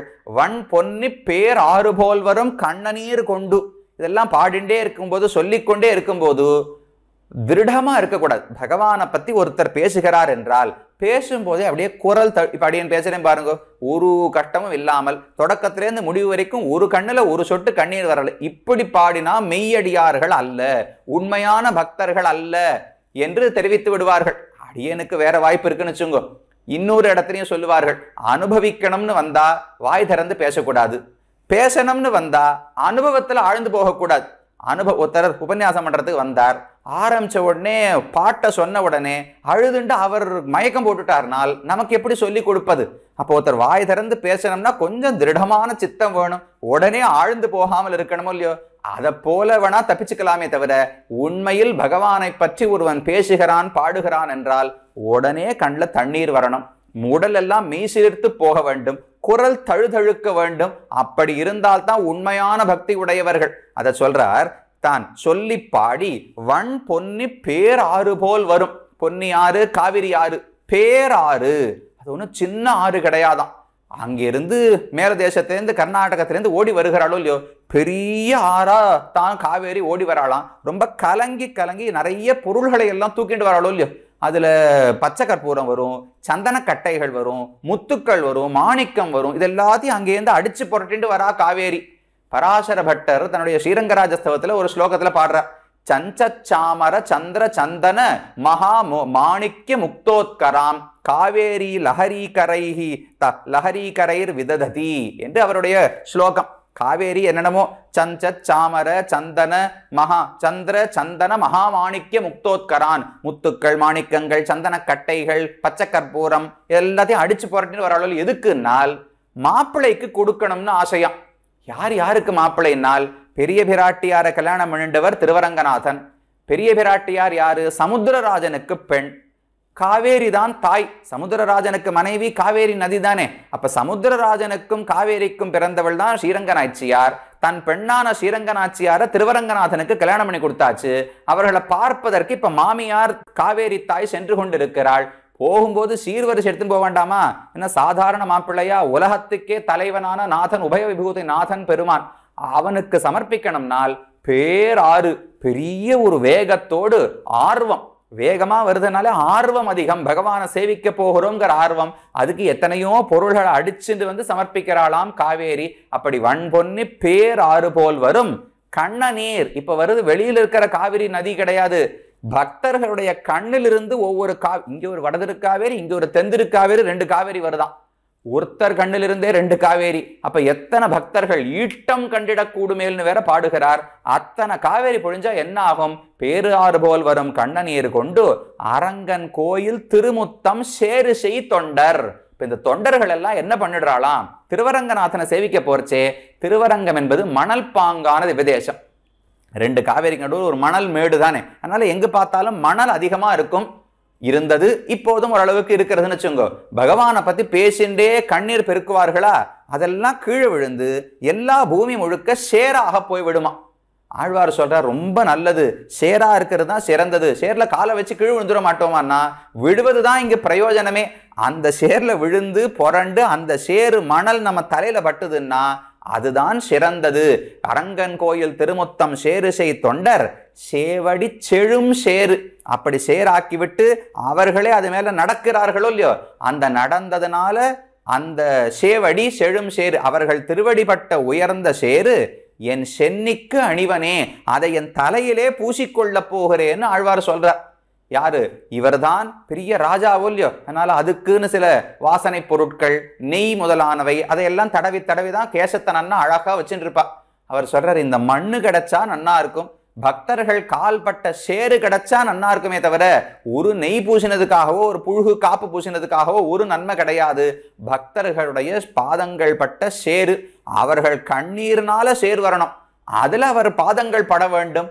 அந்த சேரை என் சென்னிக்கு அணிவனே என்று இந்த 3வது பாசுரத்திலே குலசேகர ஆழ்வார் பிரார்த்தித்தார். அடுத்த 4வது பாசுரம், தோய்த்த தன்தயிர் வெண்ணெய் பால் உடல் உண்டலும் உடன் ஆய்ச்சி கண்டு ஆர்த்த தோளுடைய எம்பிரான் என் அரங்கனுக்கடியார்களாய் நாத்தழும்பெழ நாரணா என்றழைத்து மெய்தழும்பத் தொழுதேத்தி இன்புறும் தொண்டர் சேவடி ஏத்தி வாழ்த்தும் என் நெஞ்சமே. 4வது பாசுரத்துல இன்னும் சில சேட்டித்தங்களை பத்தி சொல்றார். தோய்த்த தன் தயிர் வெண்ணெய் பால் உடன் உண்டலும், கிருஷ்ணாவதாரத்தை பத்தி பேசுறார். பகவான் திருவாய்ப்பாடையில பிறந்ததிலிருந்து பால் தயிர் வெண்ணெய் இதெல்லாம் யாரும் கண்ணிலேயே பார்க்கறது கிடையாதான். ஏன்னா எல்லாம் இவர் வயிற்றுக்குள்ள போயிடுறதோ இல்லையோ, பாலை கறந்து வச்சா குடிச்சிட்டு போயிடுறார், அதை தோய்த்து தன் தயிர் நல்லா குளிர்ந்த தயிரா வச்சா அதையும் சாப்பிட்டு போயிடுறார், அதை கடைஞ்சி வெண்ணையா உரிமையில வச்சுட்டா அதையும் கீழே இறக்கி போட்டு உடைச்சி வாயில சாப்பிட்டு போயிடுறார். அப்ப தோய்த்த தன் தயிர் வெண்ணெய் பால் உடன் உண்டலும், எல்லாத்தையும் ஒரே சமயத்துல சாப்பிட்டுட்டாராம் பகவான். அது எப்படி சுவாமி முடியும்? சின்ன குழந்தை தானே என்னால். இவரா 7 காரேழ் கடலேழ் மலையேழ் உலகுண்டும் ஆறா வைத்தான், உலகங்களை எல்லாம் விழுங்கினா கூட இவர் வயது நிரம்ப போறது கிடையாது. இந்த சாதாரண வெண்ணையும் தயிரும் பாலும் ஒரு பொருட்டா? பெரிய கோவர்தன மலைக்காக அட்டு குவிசோத்து பருப்பதவும் தயிர் வாவையும் நெய் அலரும்னு பர்வத்தமாட்டம் மலையாட்டம் குவிச்சு வச்சிருந்தாலாம். ஒரே க்ஷணத்துல எல்லாத்தையும் விழுங்கிட்டார் பகவான். அதனால இந்த தயிர் பால்லாம் அவருக்கு ஒரு பொருட்டே கிடையாது. உடன் உண்டாலும் ஒரே க்ஷணத்துல எல்லாத்தையும் சாப்பிட்டு முடிச்சுட்டார். ஆனால் மாட்டிக்கொண்டு விட்டார். உடனே யசோதை கையும் களவுமாக பிடித்தால் உடல் உண்டலும் உடன் உடன்று ஆய்ச்சி கண்டு ஆர்த்ததோளுட எம்பிரான். ஆய்ச்சி கண்டு நேர யசோதை ஒரு நாள் இதை பார்த்து விட்டார். சிறிய திருமடலிலே திருமங்கையாழ்வார் பாடுகிறாரோ இல்லையோ, ஏறார் இடைநோவ எத்தனையோர் போதுமாய் சீரார் தயிர் கடைந்து வெண்ணெய் திரண்டதனை வேறார் முதல் மடவாள் வேறோர் கலத்திட்டு நாரார் உரியேத்து அங்கமய வைத்ததனை போரார் வேர்க்கண் மடவாள் போந்தனையும் பொய்யுறக்கம். யசோதை கட்டப்பட்டு இடுப்பு ஒடிய நன்னா கடைஞ்சி வெண்ணெய் எடுத்து உரிமையில வச்சுட்டு வெளியில கிளம்பி போனா. அவ போற வரைக்கும் கண்ணன் ஆழ்ந்த உறக்கத்தில் இருப்பது போல படுக்கையில் இப்படியே படுத்துட்டு இருந்தார், பாயில படுத்துட்டு இருந்தார். போன உடனே ஓராதவன் போல் உறங்கி அறிவுத்து, இவர் தூங்கவே இல்லை, பொய் உறக்கம். அவ அந்த பக்கம் போன உடனே சட்டுன்னு ஏறிந்தார், பானைய கீழே இறக்கினார். தாரார் தடந்தோள்கள் உள்ளளவும் கை நீட்டி, தோல் வரைக்கும் கைய பானைக்குள்ள விட்டு வெண்ணெய் எடுத்தாராம். அது எதுக்கு சுவாமி, தோல்லையா சாப்பிட போறார்? கையில இப்படி எடுத்து சாப்பிட முடியாது அண்ணா, சின்ன குழந்தை தானே, கையில எடுத்தா கொஞ்சம் வரும், நாம கை முழுக்க உள்ள விட்டு எடுத்தோம்னா நிறைய வெண்ணெய் வரும்னு நினைச்சுட்டாராம். அதனால தோல் வரைக்கும் உள்ள விட்டார். தோல் ஆராதவன் போல் உறங்கி அறிவுத்து தாரார் தடந்தோள்கள் உள்ளளவும் கை நீட்டி ஆறாத வெண்ணெய் விழுங்கி எல்லாத்தையும் சாப்பிட்டு முடிச்சார். திரும்ப வந்து படுக்கையில படுத்துட்டார். வெளியில போன யசோதை திரும்ப வந்தா. யார் நீராம் இது செய்தீர் என்னோர் நெடுங்கையத்தால். வந்த உடனே ஐயோ ஐயோ வெச்ச வெண்ணைய காணுமே, யார் சாப்பிட்டாலோ தெரியலையேன்னு கத்தினான்.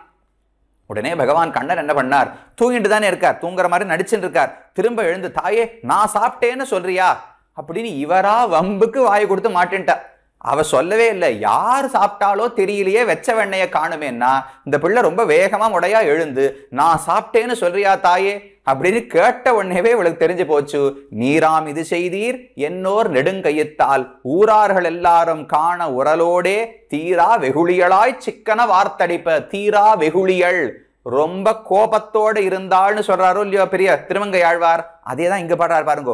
உடன்று ஆய்ச்சி கண்டு, உடன்றுங்கிற வார்த்தையை அப்புறம் வச்சுக்கணும். உடன்றுனா கோபித்துன்னு அர்த்தம். ஆய்ச்சி கண்டு உடன்று யசோதை பார்த்துட்டா. ஏன் ஆய்ச்சி கண்டுன்னு சொல்றாருனால், இதுக்கு முன்னாடி கண்ணன் திருடினதே இல்லையான்னு நிறைய திருடி இருக்கார். ஊர்ல இருக்கிற கோபிகைகள் எல்லாம் வந்து யசோதை கிட்ட புகார் பண்றா, கண்ணன் தொல்லையை தாங்க முடியல, எல்லா பாலையும் சாப்பிட்டுறாரு, எல்லா வண்ணையும் சாப்பிட்டுறாருன்னு புகார் பண்ணார்கள்.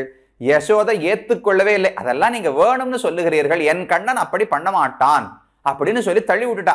ஆனா இப்ப என்ன பண்றது, கையும் களவுமா தானே பிடித்து விட்டாள். ஆய்ச்சி கண்டு உடன்று, உடனே கோபித்து கொண்டாள். கோபித்த உடனே கையில ஒரு தாம்பு கயத்தை எடுத்தாராம். சுவாமி வேதாந்த தேசிகன் கோபால விம்சதியில தெரிவிக்க, ஹர்த்தும் கும்பே வினிகித கரஹா ஸ்வாது ஹையங்கவீனம் திருஷ்டுவா தாம கிரகண சட்டுலாம் மாதரம் ஜாதரோஷாம். கண்ணன் வெண்ணைய சாப்பிட்டார், தாய் பிடித்து விட்டாள். உடனே தாம கிரகண சட்டுலாம், கோபத்தினாலே கையில ஒரு தாம்பு கயத்தை எடுத்தா இவனை அடிக்கணும்னு. மாதரம் ஜாத ரோஷாம், கோவம் தாய்க்கு வந்துடுத்துன்னு தெரிஞ்ச உடனே குழந்தை இருக்கவே இருக்காது. என்ன பேசி பார்க்கவா முடியும்? இல்ல இல்ல தாயே சமரசம் பேசலாம், நீ அடிக்காதன்னு பேசவா பேசும்? ஓடுறதுக்கு தானே குழந்தை பரப்படும். ஓடத் தொடங்கினார். தாம்பு கயத்தால தரையில தம்முன்னு அடிச்சா யசோதை. இந்த பக்கம் காலை வச்சேன்னா காலை வெட்டி போடுவேன், அடிச்சுடுவேன்னா. சரி இந்த பக்கம் ஓடலாம்னா அந்த பக்கம் அடிக்கிறா. இவருக்கு என்ன பண்றது தெரியல. நாபகச்சன் ந திஷ்டன் மித்யா கோபகா சபதி நயனே மீலயன் விஸ்வகோப்தா. இவருடனே என்ன பண்ணார், நம்மளால ஓட முடியல, ஒரு கால் கீழே இருக்கு ஒரு கால் மேல இருக்கு, ஏதோ நாட்டியம் ஆடுறா போல இருக்க. எதுக்கு நாட்டியம் ஆடுறாருனால், என்ன காலை கீழே வைக்கிறதா மேல தூக்குறதா ஓடுறதா நிற்கிறதா எதுவுமே இவருக்கு தெரியல. ந அபகச்சன் ந திஷ்டன், இருந்தா மாட்டிப்போன்னு தெரியும், ஓடினா அடிக்க போறான்னு தெரியும், என்ன பண்றதுன்னு தெரியல. கண்ணன் சட்டுன்னு யோசிச்சார், இந்த இடத்துல வெளிச்சமா இருக்கவே தானே யசோதை கண்ணில் நான் படுகிறேன், வெளிச்சம் இல்லாட்டா நான் கண்ணில் படமாட்டேனோ இல்லையோ, அப்ப இந்த பூமி இருட்டாக்கிடணும். எப்படி இருட்டாக்கலாம்னா சட்டுன்னு கண்ணை மூடின்ட்டாராம். தான் கண்ணை மூடிண்டா உலகம் இருட்டாயிடும் அந்த குழந்தைக்கு எண்ணம். சபதி நயனே மீலயன் விஸ்வகோப்தா. தேசிகன் சிரிக்கிறார், இவர் தான் உலகத்தை எல்லாம் ரட்சிக்க வேண்டியவர், இந்த விஸ்வகோப்தா உலகத்தை காப்பவனான பகவான் என்ன அறிவில்லாத ஒரு குழந்தையை போல தான் கண்ணை மூட்டிண்டா பூனைக்கு சொல்லல, பூனை கண்ணை மூடிண்டா உலகமே இருண்டு போயிடுத்துன்னு நினைக்கும்னு. அதை போல தான் கண்ணை மூடிண்டா உலகம் இருட்டாயிடும், யசோதையால தன்னை பார்க்க முடியாதுன்னு நினைச்சிட்டு கண்ணை மூடிண்டாராம் கண்ணன். இப்படிப்பட்ட பகவான் பாயாத், நம்மை ரட்சிக்கட்டும்னு பிரார்த்திக்கிறார். அந்த அழகான சேட்டுதத்தை தான் பாடுறார். உடன் ஆய்ச்சி கண்டு ஆர்த்த தோளுடை எம்பிரான், கோபத்தோடு வந்து ஆர்த்த கண்ணனை உரலோடு சேர்த்து கட்டினாளோடு யசோதை. அப்படிப்பட்ட தோளுடை எம்பிரான், அந்த யசோதைக்கு கட்டுப்பட்டானே எம்பிரான், எனக்கு அவன்தான் சுவாமி உபகாரகன்னு சொல்றார். அது என்ன, அவர் கட்டுப்பட்டா நமக்கு என்ன உதவினால், பக்தர்களுக்கு கட்டுப்படுவார்னு இந்த விளையாட்டின் மூலம் காட்டி கொடுத்தாரோ இல்லையோ, அதை வச்சுதான் நாமெல்லாம் பிழைக்கணும். பக்தியோடு இருந்தா நமக்கும் பகவான் உதவுவார், நமக்கும் கட்டுப்பட்டு இருப்பார்னு ஒரு நம்பிக்கை வருமோ இல்லையோ.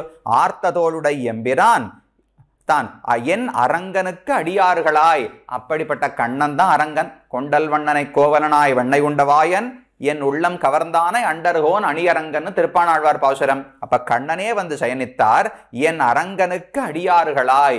அப்படி நவநீத சௌரியம் செய்த கண்ணனுக்கு அடியார்களாய், தழும்பெழ நாரணா என்று அழைத்து, நாரணா நாரணா நாரணான்னு நாமத்தை சொல்லிட்டே இருக்காளாம். எவ்வளவு நாள் தழும்பு எழ, நாக்கில தழும்பே வந்துடுத்து அவ்வளவு தூரம் நாம சங்கீர்த்தனம் செய்கிறார்கள். அதுக்கப்புறம் என்று அழைத்து மெய் தழும்ப தொழுது, கீழே விழுந்து விழுந்து வணங்கி கொண்டே இருக்கிறார்கள். உடம்பெல்லாம் தழும்பா எடுத்து அந்த அளவுக்கு விழுந்து வணங்குகிறார்கள். மெய் தழும்ப தொழுது ஏத்தி அந்த பகவானை வாழ்த்துகிறார்கள், ஸ்தோத்திரம் பண்ணுகிறார்கள். இப்படி இன்புறும் தொண்டர் சேவடி, இதெல்லாம் கஷ்டமா பண்றாளோ நாள் ஆனந்தமா பண்றாளாம். பகவானை பாடுகிறார்கள், வணங்குகிறார்கள், ஸ்தோத்திரம் செய்கிறார்கள், நாம சங்கீர்த்தனம் பண்ணுகிறார்கள். இன்புறும் தொண்டர், இதெல்லாம் ஆனந்தமா பண்றாளாம். கண்ணன் கீதையில சொன்னார், சததம் கீர்த்தயந்தோ மாம் யதந்தஸ்ச திருடவ்ரதாக நமஸ்யந்தஸ்ச மாம் பக்தியா நித்தியுக்தா உபாசதே. என்னை வணங்குகிறார்கள், என்னை பாடுகிறார்கள், எனக்கு ஆராதனம் செய்கிறார்கள். ஒண்ணு நிர்பந்தம் கிடையாது, ஆனந்தமா பண்றான். வருத்தமே இல்லாமல் என் பக்தர்கள் செய்கிறார்கள்னு சொல்றார். ஏன்னா இதெல்லாம் ஆனந்தமான செயல் தானே. நாம சங்கீர்த்தனமே ஆனந்தம், பகவானை வணங்குவதே ஆனந்தம், அர்ச்சனை செய்வதே ஆனந்தம். அதனால இன்புறும் தொண்டர் சேவடி ஏத்தி வாழ்த்தும் என் நெஞ்சமே. அப்படிப்பட்ட பக்தர்களுடைய திருவடிகளை ஏத்தி அதை ஸ்தோத்திரம் பண்ணி வாழ்த்தும், மங்களாசாசனம் பண்ணணும். ரெண்டுமே பண்ணணும். ஒன்னு ஸ்தோத்திரம் பண்ணணும், எப்பேற்பட்ட பக்தர் பகவானையே நினைச்சுட்டு இருக்கார், அவன் தான் ரட்சகன் அவ்வளவு உறுதியோடு இருக்கார்னு ஸ்தோத்திரம் பண்ணணும். அப்புறம் இவர் இப்படியே நீடூழி வாழ வேண்டும், நிறைய ஆண்டு இந்த பக்தி மாறாமல் அவர் இருக்க வேண்டும் என்று வாழ்த்த வேண்டும். போற்றியாம் வந்தோம் புகழ்ந்தேலோர் எம்பாவாய்னு ஆண்டாள் பாசுரம். போற்றுவதுன்னா மங்களாசாசனம், பல்லாண்டு பல்லாண்டு வாழ வேண்டும்னு வாழ்த்துவது. புகழ்வதுன்னா ஸ்தோத்திரம் பண்றது. அதையே தான் இவரும் சொல்றார். ஆனா பெருமானை பத்தி சொல்லல. தின்புறும் தொண்டர் சேவடி ஏத்தி வாழ்த்தும் என் நெஞ்சமே, தொண்டர்களுடைய திருவடிகளை வாழ்த்தி என்னுடைய நெஞ்சம் இருக்கும் என்று 4வது பாசுரத்திலே தெரிவித்தார். அடுத்த 5வது பாசுரம், பொய்சலை குரல் ஏற்று எருத்தம் இருத்து போரரவு ஈர்த்தகோன் செய்சலை சுடர் சூழ் ஒளி திண்ணமாமதில் தென்னரங்கனாம் மெய்சலை கருமேகமுன்னு தம் நெஞ்சில் நின்று திகழப்போய் மெய் சிலிர்ப்பவர் தம்மையே நினைந்து என் மனம் மெய் சிலிர்க்குமே என்று 5வது பாசுரத்தில் தெரிவிக்கிறார். இதுல மறுபடியும் பகவானுடைய சில சேட்டுத்தங்களை சொல்லுகிறார். பொய் சிலை குரல் ஏற்று எருத்தம் இருத்து, ஏற்றுனா ஏறு ரிஷபங்கள். அந்த ரிஷபங்கள் நப்பின்னை பிராட்டியை மணப்பதற்காக 7 ரிஷபங்களை அடக்கினாரோ இல்லையோ, அதை பத்தி சொல்றார். பொய் சிலை குரல் ஏற்று, ஏறுகள் எல்லாம் பொய்யான ஏறு. ஏன்னா அது ஒரு அசுர ஆவேசம். அசுரர்கள் அந்த எருதுகளுக்குள்ள புகுந்து கொண்டுதான் கண்ணனோடு சண்டையிட வந்தார்கள். அதனால பொய் ஏறு, உண்மையான மாடு கிடையாது, எருது கிடையாது, அது பொய் அசுரத்தன்மையுடைய எருது.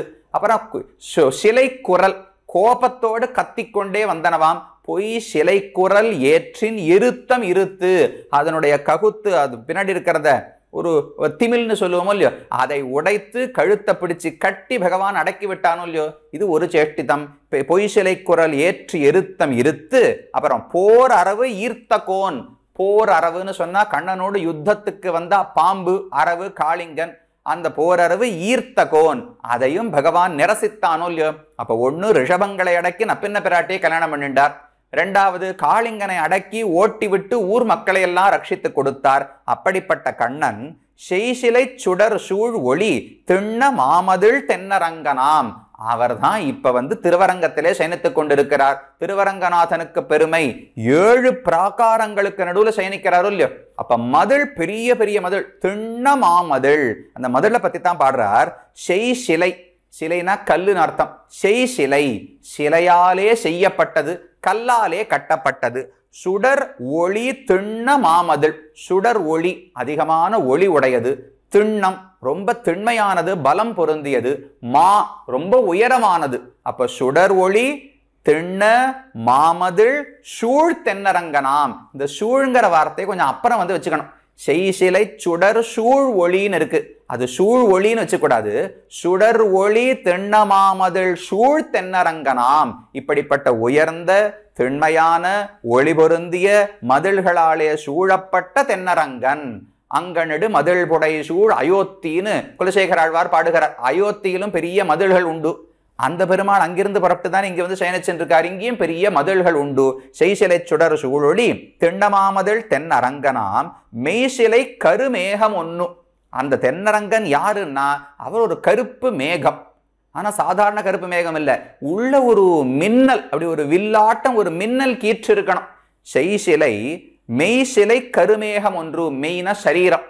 அந்த கருமேகம் தன்னுடைய சிலை, தன்னுடைய மெய்க்குள்ளே, தன்னுடைய சரீரத்துக்குள்ளே சிலை ஒரு வில்லோடு இருந்தா எப்படி இருக்கும்? வில்லுன்னா ஒரு கீற்று, வித்யுத் மின்னல்னு சொல்றோம் இல்லையோ, மின்னல் கீற்றத்தான் வில்லுன்னு சொல்றார். அப்ப மெய்சிலை கருமேகம் ஒன்று தம் நெஞ்சில் திகழ. இந்த திருவரங்கநாதன் என்கிற கருமேகம் ஒன்று, கருப்பு மேகம். கருணை எல்லாம் உள்ள நிரம்பி இருக்கோ இல்லையோ, அதனால திருமேனி முழுக்க கருப்பா இருக்கு. மெய்சிலை கருமேகம் ஒன்னு. திருப்பாணவர் பாடினாரே, ஆலமா மலத்தின் நிலமேல் ஒரு பாலகனாய் ஞாலமேழுமுண்டான் அரங்கத் தரவினடையான் கோலமாமணி ஆரமும் முத்து தாமமும் முடிவில்லதோரில் நீல மேனி ஐயோ நிறைகொண்டதென் நெஞ்சினையே. ஆழ்வார் மனசை கவர்ந்ததுனால் எப்பேற்பட்ட அழகு!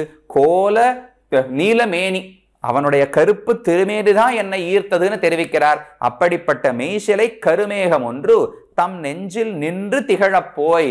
அந்த திருமேனி எங்கேயோ திருவரங்கத்துல மட்டும் இல்லை, பக்தர்களுடைய நெஞ்சத்திலே திகழ்கிறது. அப்படிப்பட்ட பக்தர்கள் தம் நெஞ்சில் நின்று திகழப் போய் மெய் சிலிர்ப்பவர். அந்த பகவானை தங்கள் நெஞ்சத்தில் வைத்து தியானித்துக் கொண்டே இருக்கிறபடியால் உடம்பெல்லாம் சிலிர்த்து போறது, புலகாங்கிதம் அடைகிறார்கள். அப்படிப்பட்ட பக்தர்கள் மெய் சிலிர்ப்பவர் தம்மையே நினைந்து என் மனம் மெய் சிலிர்க்குமே. என் மனசு யாரை நினைச்சு தெரியுமா சிலிர்த்து போகிறது? பகவானை பத்தி அல்ல, பகவானை பத்தி நினைத்து சிலிர்க்கக்கூடிய பக்தர்களை நினைத்து என் மனம் சிலிர்க்கிறது என்று ஆழ்வார் தெரிவிக்கிறார். அப்ப பகவானை பற்றி நினைத்து அவனையே தொண்டாலே அர்ச்சிப்பதை விட அவன் பக்தர்களுக்கு தொண்டாக இருப்பதுதான் சிறந்தது என்று இந்த பாசுரத்திலும் தெரிவித்தார். அடுத்த 6வது பாசுரம். ஆதி அந்தம் அனந்தம் அற்புதமான வானவர் தம்பிரான் பாதமா மலர் சூடும் பத்தியிலாத பாவிகள் உய்ந்திட தீதில் நன்னெறி காட்டி எங்கும் தெரிந்தரங்க நெம்மானுக்கே காதல் செய் தொண்டர் கெப்பிறப்பிலும் காதல் செய்யும் என்னெஞ்சமே என்று 6வது பாசுரத்தை தெரிவிக்கிறார். ஆதி உலகத்துக்கெல்லாம் காரணம், அந்தம் எல்லாம் முடிஞ்சு போன பிரளயம் ஏற்பட்ட பிறகும் அவர் மாறாமல் இருப்பார். அனந்தம் எல்லா பொருள்களுக்குள்ளும் வியாபித்து நீக்கமர நிறைந்திருக்கிறார். அனந்தம் அற்புதம், ஆச்சரியமானவர். என்ன ஆச்சரியம்னா அதான் கீழே சொன்னார். ஆதி அந்தம் அனந்தம், ஜெகத்காரணமா இவரை தவிர வேற பொருள் கிடையாது. அதை நினைச்சாலே ஆச்சரியம். எல்லாம் அழிஞ்சதுக்கு அப்புறமா இவர் இப்படியே இருக்கார், அதனால ஆச்சரியம். எல்லாவற்றுக்குள்ளும் வியாபித்து இருக்கிறார், அதனால ஆச்சரியம். அப்ப ஆதி அந்தம் அனந்தம் அற்புதமான வானவர் தம்பிரான். ஆனவானவர், ஆனவானவர்னா எப்போதும் இருக்கக்கூடிய நித்திய சூரிகள், அவர்களுக்கு நாயகனா இருக்கிறார். அவருடைய பாதமா மலர் சூடும் பத்தியில்லாத பாவிகள் உய்ந்திட. பாதமா மலர், பகவானுடைய திருவடிகளை தாமரையாக சொல்லு, பாதாரவிந்தம் அப்படின்னு சொல்றோமோ இல்லையோ, அந்த தாமரைக்கு அதை சூடிக்கொள்வதுதான் இந்த பக்தனுக்கு சிறந்தது. ஒரு ஜீவாத்மா பண்ண வேண்டிய காரியம் பாதமா மலர் சூடும் பத்தி. பத்தினா பக்தின்னு அர்த்தம். பகவானுடைய திருவடிகளை நம் தலையில் சூடக்கூடிய பக்தி ஒவ்வொருவனுக்கும் இருக்க வேண்டும். இருந்தா தான் அவன் புண்ணியம் பண்ணவன், இருந்தால்தான் ஒரு இருக்கிறானே ஒப்புக்கொள்ளலாம். இல்லாவிட்டால் இருந்து வீண். பக்தி இல்லாமல் ஒருவன் இருக்கிறான், பகவான் திருவடிகளை தலையால் தரிக்கவில்லை என்றால் அவன் இருப்பதே வீண். பாவிகள், ஆழ்வார்கள் பொதுவா பார்த்து இப்படிலாம் வையவே மாட்டா. ஏன் பாவின்னு சொல்றாருன்னா, இந்த பாக்கியம் கூட இல்லையே, பகவானுடைய திருவடி ஆசையாவது பட வேண்டும் இல்லையோ, அந்த பாக்கியம் கூட இல்லாவிட்டால் பாவின்னு தான் சொல்ல முடியும். ஆனா அவர்களை கெடுக்கவில்லை ஆழ்வார். அந்த பாவிகள் உய்ந்திட, அந்த பாபிகள் கூட உஜ்ஜீவனம் அடைய வேண்டும் என்பதற்காக தொண்டர்கள் என்ன செய்கிறார்கள்? தீதில் நன்னெறி காட்டி, தீது இல்லாத, ஒரு குற்றமே இல்லாத நல் நெறி, வைதிக மார்க்கம், இந்த விசிஷ்டாத்வைத ஸ்ரீவைஷ்ணவ சம்பிரதாயமான நன்னெறி, அந்த நன்னெறி காட்டி, அந்த நன்னெறியை எல்லாருக்கும் எடுத்து சொல்லுகிறார்களாம். பகவானுடைய பக்தர்கள் எங்கு இருப்பவர்களும் பகவானை அறிந்து கொண்டு உஜ்ஜீவனம் அடைய வேண்டும் என்பதற்காக தீதில் நன்னெறி, ஒரு குற்றமும் அற்றதான இந்த சனாதன வைதிக மார்க்கத்தை காட்டினா எல்லாருக்கும் சொல்றாளான்னா, நடந்து காட்டின்னு பொருள் கூறுகிறார். வெறும் உபதேசத்தால காட்டுவது மட்டுமல்ல, தங்கள் நடத்தையின் மூலம் காட்டுகிறார்கள்.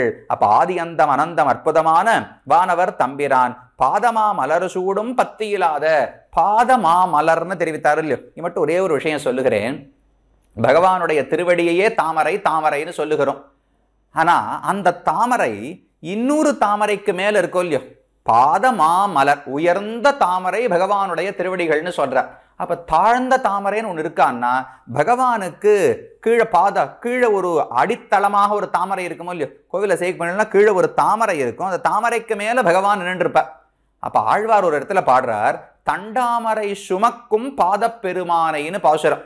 கீழே ஒரு தாமரை இருக்கு, சகஸ்திரதள தாமரை, அது பகவானுடைய திருவடியாகிற தாமரையை சுமக்கிறதுன்னு பாடினார். பொதுவா என்ன சொல்லணும்? தாமரைக்கு மேல இருக்கிறது, தாமரை தாங்குகிறதுன்னு சொல்லியிருந்தா வேற, சுமக்கிறதுன்னு சொல்ற. சுமக்கிறதுனாலே யாரோ வேணும்னு வற்புறுத்துகிறார்கள்னு தோன்றுகிறதோ இல்லையோ. அதுக்கு கூரத்தாழ்வான் ஒரு அழகான ஸ்லோகம் பாடுகிறார். சௌந்தர்ய மார்தவ சுகந்த ரசப்பிரவாகைஹி ஏதேஹி சுந்தரபுஜஸ்ய பதாரவிந்தே அம்போஜ டம்ப பரிரம்பணம் அபியஜைஷ்டாம் தத்வை பராஜிதம் இமே சிரசா பிபர்த்தி.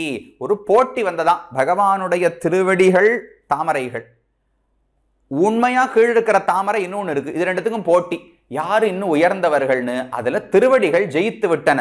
சௌந்தரியம் அழகு திருவடிக்கு அதிகம், மார்தவம் மென்மை திருவடிக்கு அதிகம், சுகந்தம் நல்ல நறுமணம் திருவடிக்கு அதிகம், ரசம் அதுல இருக்கக்கூடிய மது தேன் ரசம் திருவடிக்கு அதிகம். அப்ப எல்லா பண்புகளாலும் சாதாரண தாமரையுடைய திருவடி என்கிற தாமரை உயர்ந்ததா? அப்ப திருவடி ஜெயித்து விட்டது, தாமரை தோத்து விட்டது. தோத்தவர்கள் ஜெயித்தவர்களை தலையால தாங்கணும்னு பந்தயம்.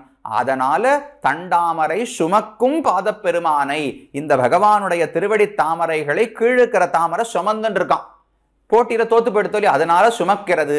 அப்ப உலகத்து தாமரையை விட மிக உயர்ந்தது பகவானுடைய திருவடியாகிற தாமரை. அதைத்தான் பாத மாமலர்னு தெரிவிக்கிறார். பாதமா மலர் சூடும் பத்தியில்லாத பாவிகள் உய்ந்திட, அந்த பகவானை வணங்கக்கூடிய பக்தி கூட இல்லாத பாபிகள், பாக்யஹீனர்கள், தௌர்பாகியம் செய்தவர்கள் கூட உய்ந்திட, அவர்களும் உஜ்ஜீவனம் அடைய. பாக்கியம் பண்ணலையா, இப்ப வாழ்க்கெல்லாம் கிடையாதுன்னு சொல்லல, அவர்களும் நன்மை அடைய வேண்டும், அவர்களும் உஜ்ஜீவனம் அடைய வேண்டும் என்பதற்காக தீதில் நன்னெறி காட்டி குற்றமற்றதான சிறந்த வேத மார்க்கத்தை, பகவத் பக்தியான மார்க்கத்தை நடத்தி காட்டி, எங்கும் திரிந்து, தாங்க இருக்கிற இடத்துல வந்து கேட்டா சொல்றோன்னு மட்டும் சொல்லலையா, ஊரூரா போய் எல்லாருக்கும் சொல்றாளாம். இப்படி எங்கும் திரிந்து அரங்கன் எம்மானுக்கே காதல் செய் தொண்டர், இப்படி மக்களுக்கு பகவானை படுத்தி எடுத்து சொல்ல சொல்ல பகவான் ஆனந்தப்படுகிறார். பகவானுக்கு செய்யும் கைங்கரியமாகவே இதை செய்கிறார்களாம். அப்ப இந்த பக்தர்களுக்கு எடுத்துரைப்பதென்பது என்னது?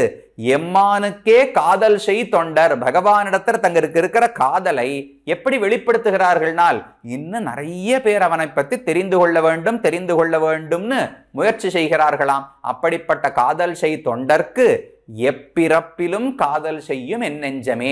அவர்களுக்கு காதல் செய்வதற்காக, அவர்களிடத்துல பக்தியோடு கைங்கரியம் செய்வதற்காக எப்பிறப்பிலும், இன்னும் எத்தனை பிறவி எடுத்தாலும் பரவாயில்லைன்னு தெரிவிக்கிறார்.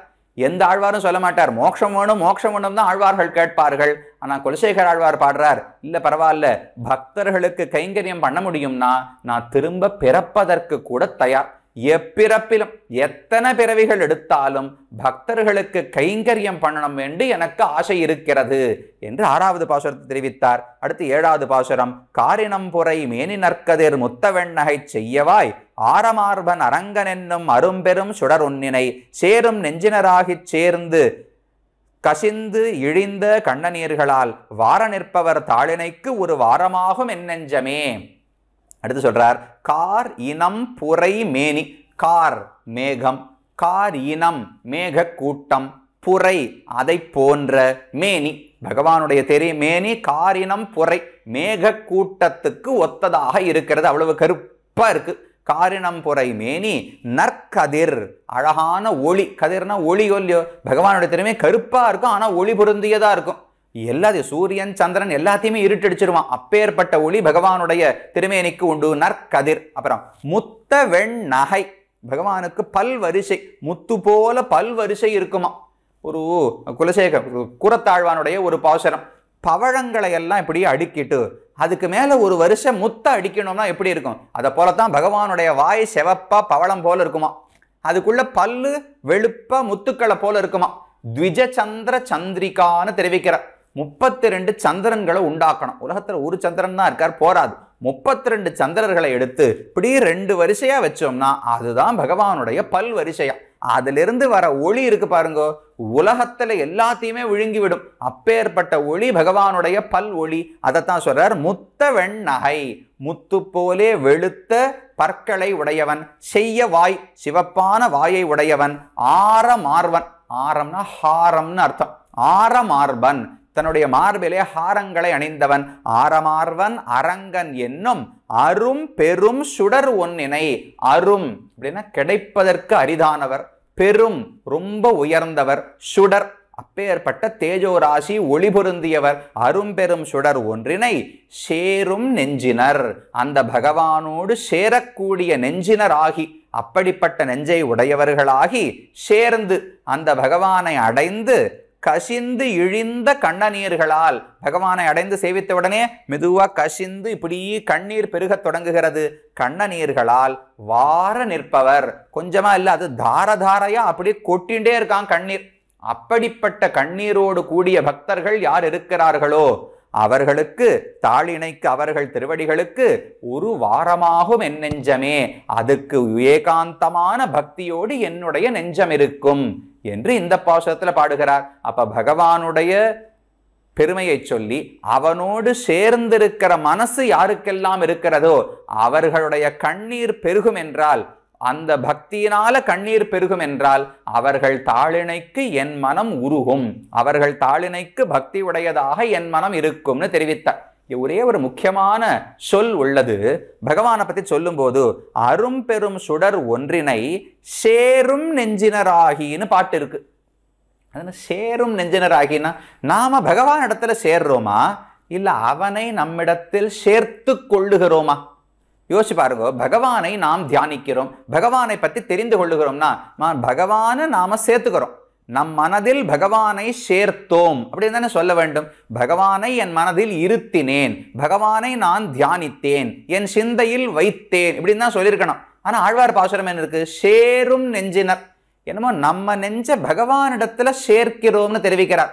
உண்மையில் என்ன சொல்லணும், நம்ம நெஞ்சு ஏற்கனவே என்கிட்ட இருக்கு, பகவானை கொண்டு வந்து நெஞ்சிலே சேர்த்தேன்னு தானே சொல்லியிருக்கணும். ஆனா ஆழ்வார் பாட்டு நெஞ்ச கொண்டு போய் பகவானிடத்துல சேர்த்தேன்னு இருக்கு, சேரும் நெஞ்சினர்னு பாடுறார். என்ன அர்த்தம்னால், நாம முயற்சி பண்ணியெல்லாம் பகவானை சேர்த்து கொள்ள முடியாது. திருப்பாணாழ்வருடைய முதல் பாசுரம், பகவானுடைய திருக்கமல பாதம் வந்து என் கண்ணினுள்ளன ஒக்குன்றதேன்னு பாடினார். இவர் உறையூரில் அவதரித்தவர் நிச்சுளாபுரி, அங்கதான் திருப்பாணாழ்வார் இருக்கார். பகவானுடைய திருவடி அங்கிருந்து புறப்பட்டு வெளியில அப்படியே நீண்டு நீண்டு நீண்டு வந்ததாம். ஸ்ரீரங்கத்தில் இருந்த திருவடி நீளமா வந்து ஆழ்வாருடைய கண்ணுக்குள்ள வந்து உட்கார்ந்துடுது. உட்கார்ந்துட்டதுக்கு அப்புறம் ஒக்குமே, என் கண்ணின் உள்ளன. அது வரைக்கும் நான் எந்த முயற்சியும் பண்ணல, அந்த திருவடி என்னை தேடி வந்தது. நான் என்ன தெரியுமா பண்ணேன், வந்ததுக்கு அப்புறம் ஒக்குமே நன்னா இருக்குன்னு ஏத்துண்டேன், இசைந்தேனே தவிர நான் ஒன்னும் அவனை தேடி போகவே இல்லைன்னு பாடுகிறான். அப்ப எப்பவுமே முயற்சி பகவானுடையது. நம்மை சேர்த்து கொள்வதற்கு அவர் நிறைய முயற்சி பண்ணிட்டே இருப்பார். நாம பண்ண வேண்டியது என்ன, சேரும் நெஞ்சினராகி தடுக்காமல் இருந்தா போர். நாம் அவனை சேர்த்து கொள்ள வேண்டியதை முயற்சியே எடுக்க வேண்டாம், அவர் தான் ரொம்ப நாளா முயற்சி பண்ணிட்டு இருக்காரு. அவர் பண்ணும் முயற்சியை தடுக்காமல் சரின்னு ஒப்புதல் அளித்து சேர்ந்துண்டா போரும், பகவானே நம்மை சேர்த்து கொள்ள போகிறார். அப்ப சேரும் அரங்கன் எம்மானுக்கு அரும்பெரும் சுடர் ஒன்றினை சேரும் நெஞ்சினர் ஆகி, அவன் முயற்சியை தடுக்காமல் விலக்காமல் அவனோடு சேர்ந்தால் போரும். மெச்சத அவர் பார்த்துக்க போறார். சேரும் நெஞ்சனராகி எங்கும் திரிந்தரங்க கசிந்து இழிந்த கண்ணநீர்களால் வார நிற்பவர் தாளினைக்கு ஒரு வாரமாகும் என் நெஞ்சமே. அந்த பக்தர்களிடத்துல பக்தியோடு என் நெஞ்சம் இருக்கும் என்று 7வது பாசுரம் சொன்னார். அடுத்து 8வது பாசுரம். மாலையுற்ற கடற் கிடந்தவன் வண்டுகண்டு நருந்துழாய் மாலையுற்ற வரைப்பெரும் திருமார்பனை மலர்கண்ணனை மாலையுத்தெழுந்த ஆடிப்பாடி திரிந்தரங்கன் எம்மானுக்கே மாலை உற்றிடும் தொண்டர் வாழ்வுக்கு மாலையுற்றதென் நெஞ்சமே. புரட்சியான கருத்தை சொல்றார். எனக்கு இந்த வாழ்க்கையே வேண்டாம். என்ன வாழ்வு? நான் இப்ப ராஜாவா இருக்கேன், பெரிய சக்கரவர்த்தியா இருக்கேன், இது ஒரு வாழ்வா? இது வாழ்வே கிடையாது. உண்மையா ஒரு மனிதனுக்கு வாழ்ச்சி என்றால் என்னன்னு இந்த பாசுரத்தை சொல்றார். மாலை உற்ற கடல் கிடந்தவன். மால்னா ஒரு ஆனந்தம். திருப்பார்கடல்ல பகவான் சயனித்தாரோ இல்லையோ, ரொம்ப ஆனந்தமா நம் பேர்ல பகவான் சயனிச்சுருக்கார், அவரை தொட்டுண்டே நான் இருக்க போறேன்னு திருப்பார்கடலுக்கு ஆனந்தம். அதனால அப்படியே ஆர்ப்பரிக்கிறதோ இல்லையோ. மாலை உற்ற கடல் கிடந்தவன், கடல் திருப்பார்கடல் மாலை உற்றது, ரொம்ப ஆனந்தத்தோடு இப்படி தத்தளிக்கிறதாம். மாலை உற்ற கடல் கிடந்தவன் பகவான். அப்புறம் வண்டு கிண்டு நருந்துழாய் மாலையுற்ற வரைப்பெரும் திருமார்பன். தன்னுடைய வரை பெரும் திருமார்பனா ஒரு மலை, வரைனா மலைன்னு அர்த்தம். மலை போன்ற பெரிய மார்பு, வியூடோரஸ்கஹான்னு வால்மீகி தெரிவிக்கிறார். பகவானுடைய ராமனுடைய மார்பு அப்படியே அகன்று இருக்குமா. உலகத்தையே ஆட்சி பண்ணுவதற்கு நாம் தான்கிற ஒரு தெம்பு தெரியுமோ இல்லையோ. அப்ப வரை பெரும் திருமார்பன், அந்த திருமார்பிலே எப்படி இருக்கிறதுனால் வண்டு கிண்டு நருந்துழாய் மாலை உற்ற, அவர் திருத்துழாய் மாலை தரித்து கொண்டிருக்கிறார். அதுல இருக்கிற தேனை அருந்துவதற்காக வண்டுகள் எல்லாம் மொய்க்கின்றன. இப்ப வண்டு கிண்டு, கிண்டுனா அது கிடக்கிற, அது குடையக்கூடிய வண்டுகள் இப்படி குடைஞ்சுட்டே இருக்கு அந்த மாலைகளை.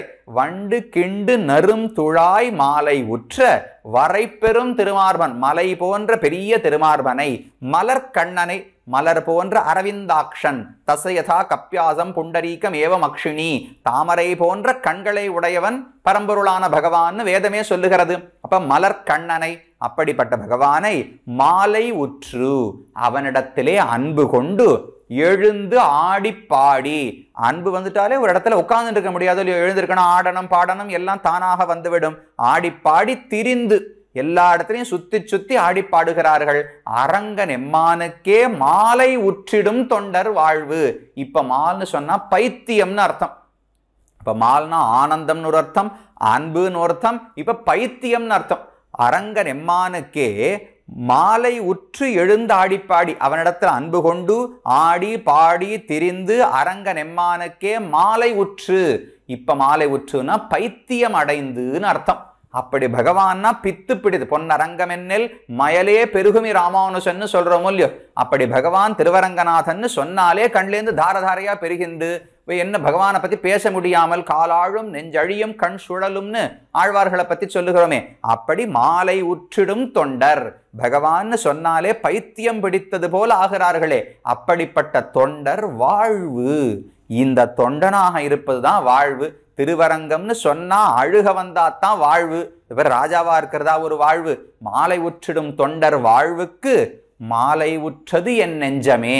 அந்த வாழ்க்கைக்கு என் மனசு ஆசைப்படுகிறதே தவிர இந்த ராஜாவாக பெரிய அரசை ஆண்டு கொண்டு இருப்பதில் எனக்கு ஆசையே கிடையாது. அறம்பயர்கள் தற்சூழ வானாளும் செல்வமும் இம்மன்னரசும் யான் வேண்டேன் என்று மேல பாடப்போகிறார். எனக்கு இந்த சொர்க்கலோக அனுபவம் வேண்டாம், இந்த ராஜ்யம் வேண்டாம், எதுவுமே வேண்டாம். மாலை உற்றிடும் தொண்டர் வாழ்வுக்கு மாலை உற்றும் என் நெஞ்சமே. அந்த பக்தன் எவ்வளவு ஆனந்தமா பைத்தியம் பிடிச்சா போல ஆடிக்கொண்டிருக்கான். ஒரு பைத்தியமும் கிடையாது, அவன் தான் இருக்கிறதுலேயே நல்ல தெளிவு உடையவன். பகவானை புரிந்து கொண்டு விட்டானோ இல்லையோ. நாம பொதுவா நினைப்போம், யாரோ ஒருத்தர் நாம சங்கீர்த்தனம் பண்றார், ஆடுறார் பாடுறார், என்ன பைத்தியமாட்டம் பண்றார் அப்படின்ட்டு. யாரு பைத்தியம்? அவர் தான் உண்மையா ஞானத்தோடு இருக்கார். மத்த எல்லாரும் தான் பைத்தியம். இதே குலசேகர ஆழ்வாருடைய இன்னொரு பாசுரம், பேயரே எனற்கு யாவரும் யானுமோர் பேயனே எவர்க்கும் இது பேசியன்னு பாடினார். என்ன பார்த்தா மற்றவாள்லாம் பேய் பித்துன்னு சொல்றார், எனக்கு என்னமா அவளை பார்த்தாதான் பைத்தியம்னு தோன்றது. ஏன்னா பகவான் இருக்கும்போது அதை விட்டுட்டு உலக பொருள்களை எல்லாம் ஆசைப்படுறா பாருங்க, இவர்கள் தான் பைத்தியம். ஆனா அவ சொல்றது கண்ணுக்கு தெரிஞ்ச பொருளை விட்டுட்டு பகவான் பகவான் போறீரே நீர் தான் பைத்தியம்னு சொல்றா. இப்ப நமக்கு பார்த்தா அவா பைத்தியம், அவளுக்கு பார்த்தா நாம பைத்தியம். இது பேசியன், இதை சொல்லி என்ன பிரயோஜனம்னு ஆழ்வார் கேட்கிறா. அப்போ மாலை உற்றெழும் தொண்டர் வாழ்வுக்கு பகவானிடத்துல பித்து பிடித்தா போல பக்தியோடு எவன் ஒருவன் இருக்கிறானோ அப்படி இருப்பதுதான் வாழ்ச்சி. அந்த வாழ்ச்சிக்கு என் மனது ஆசைப்படுகிறது. மாலை உற்றதென் நெஞ்சமே என்று 8வது பாசுரத்திலே பாடினார். அடுத்து 9வது பாசுரம். மொய்த்து கண்பணி சோர மெய்கள் சிலிர்ப்ப ஏங்கி இளைத்து நின்னு எய்த்து கும்பிடு நட்டமிட்டெழுந்து ஆடிப்பாடி இறைஞ்சி என் அத்தன் அச்சன் அரங்கனுக்கடியார்கள் ஆகி அவனுக்கே பித்தராம் அவர் பித்தரல்லர்கள் மத்தையார் முத்தும் பித்தரே அப்படின்னு சொன்னது. இந்த விஷயத்தை தான் முன்னாடியே தெரிவித்தேன்.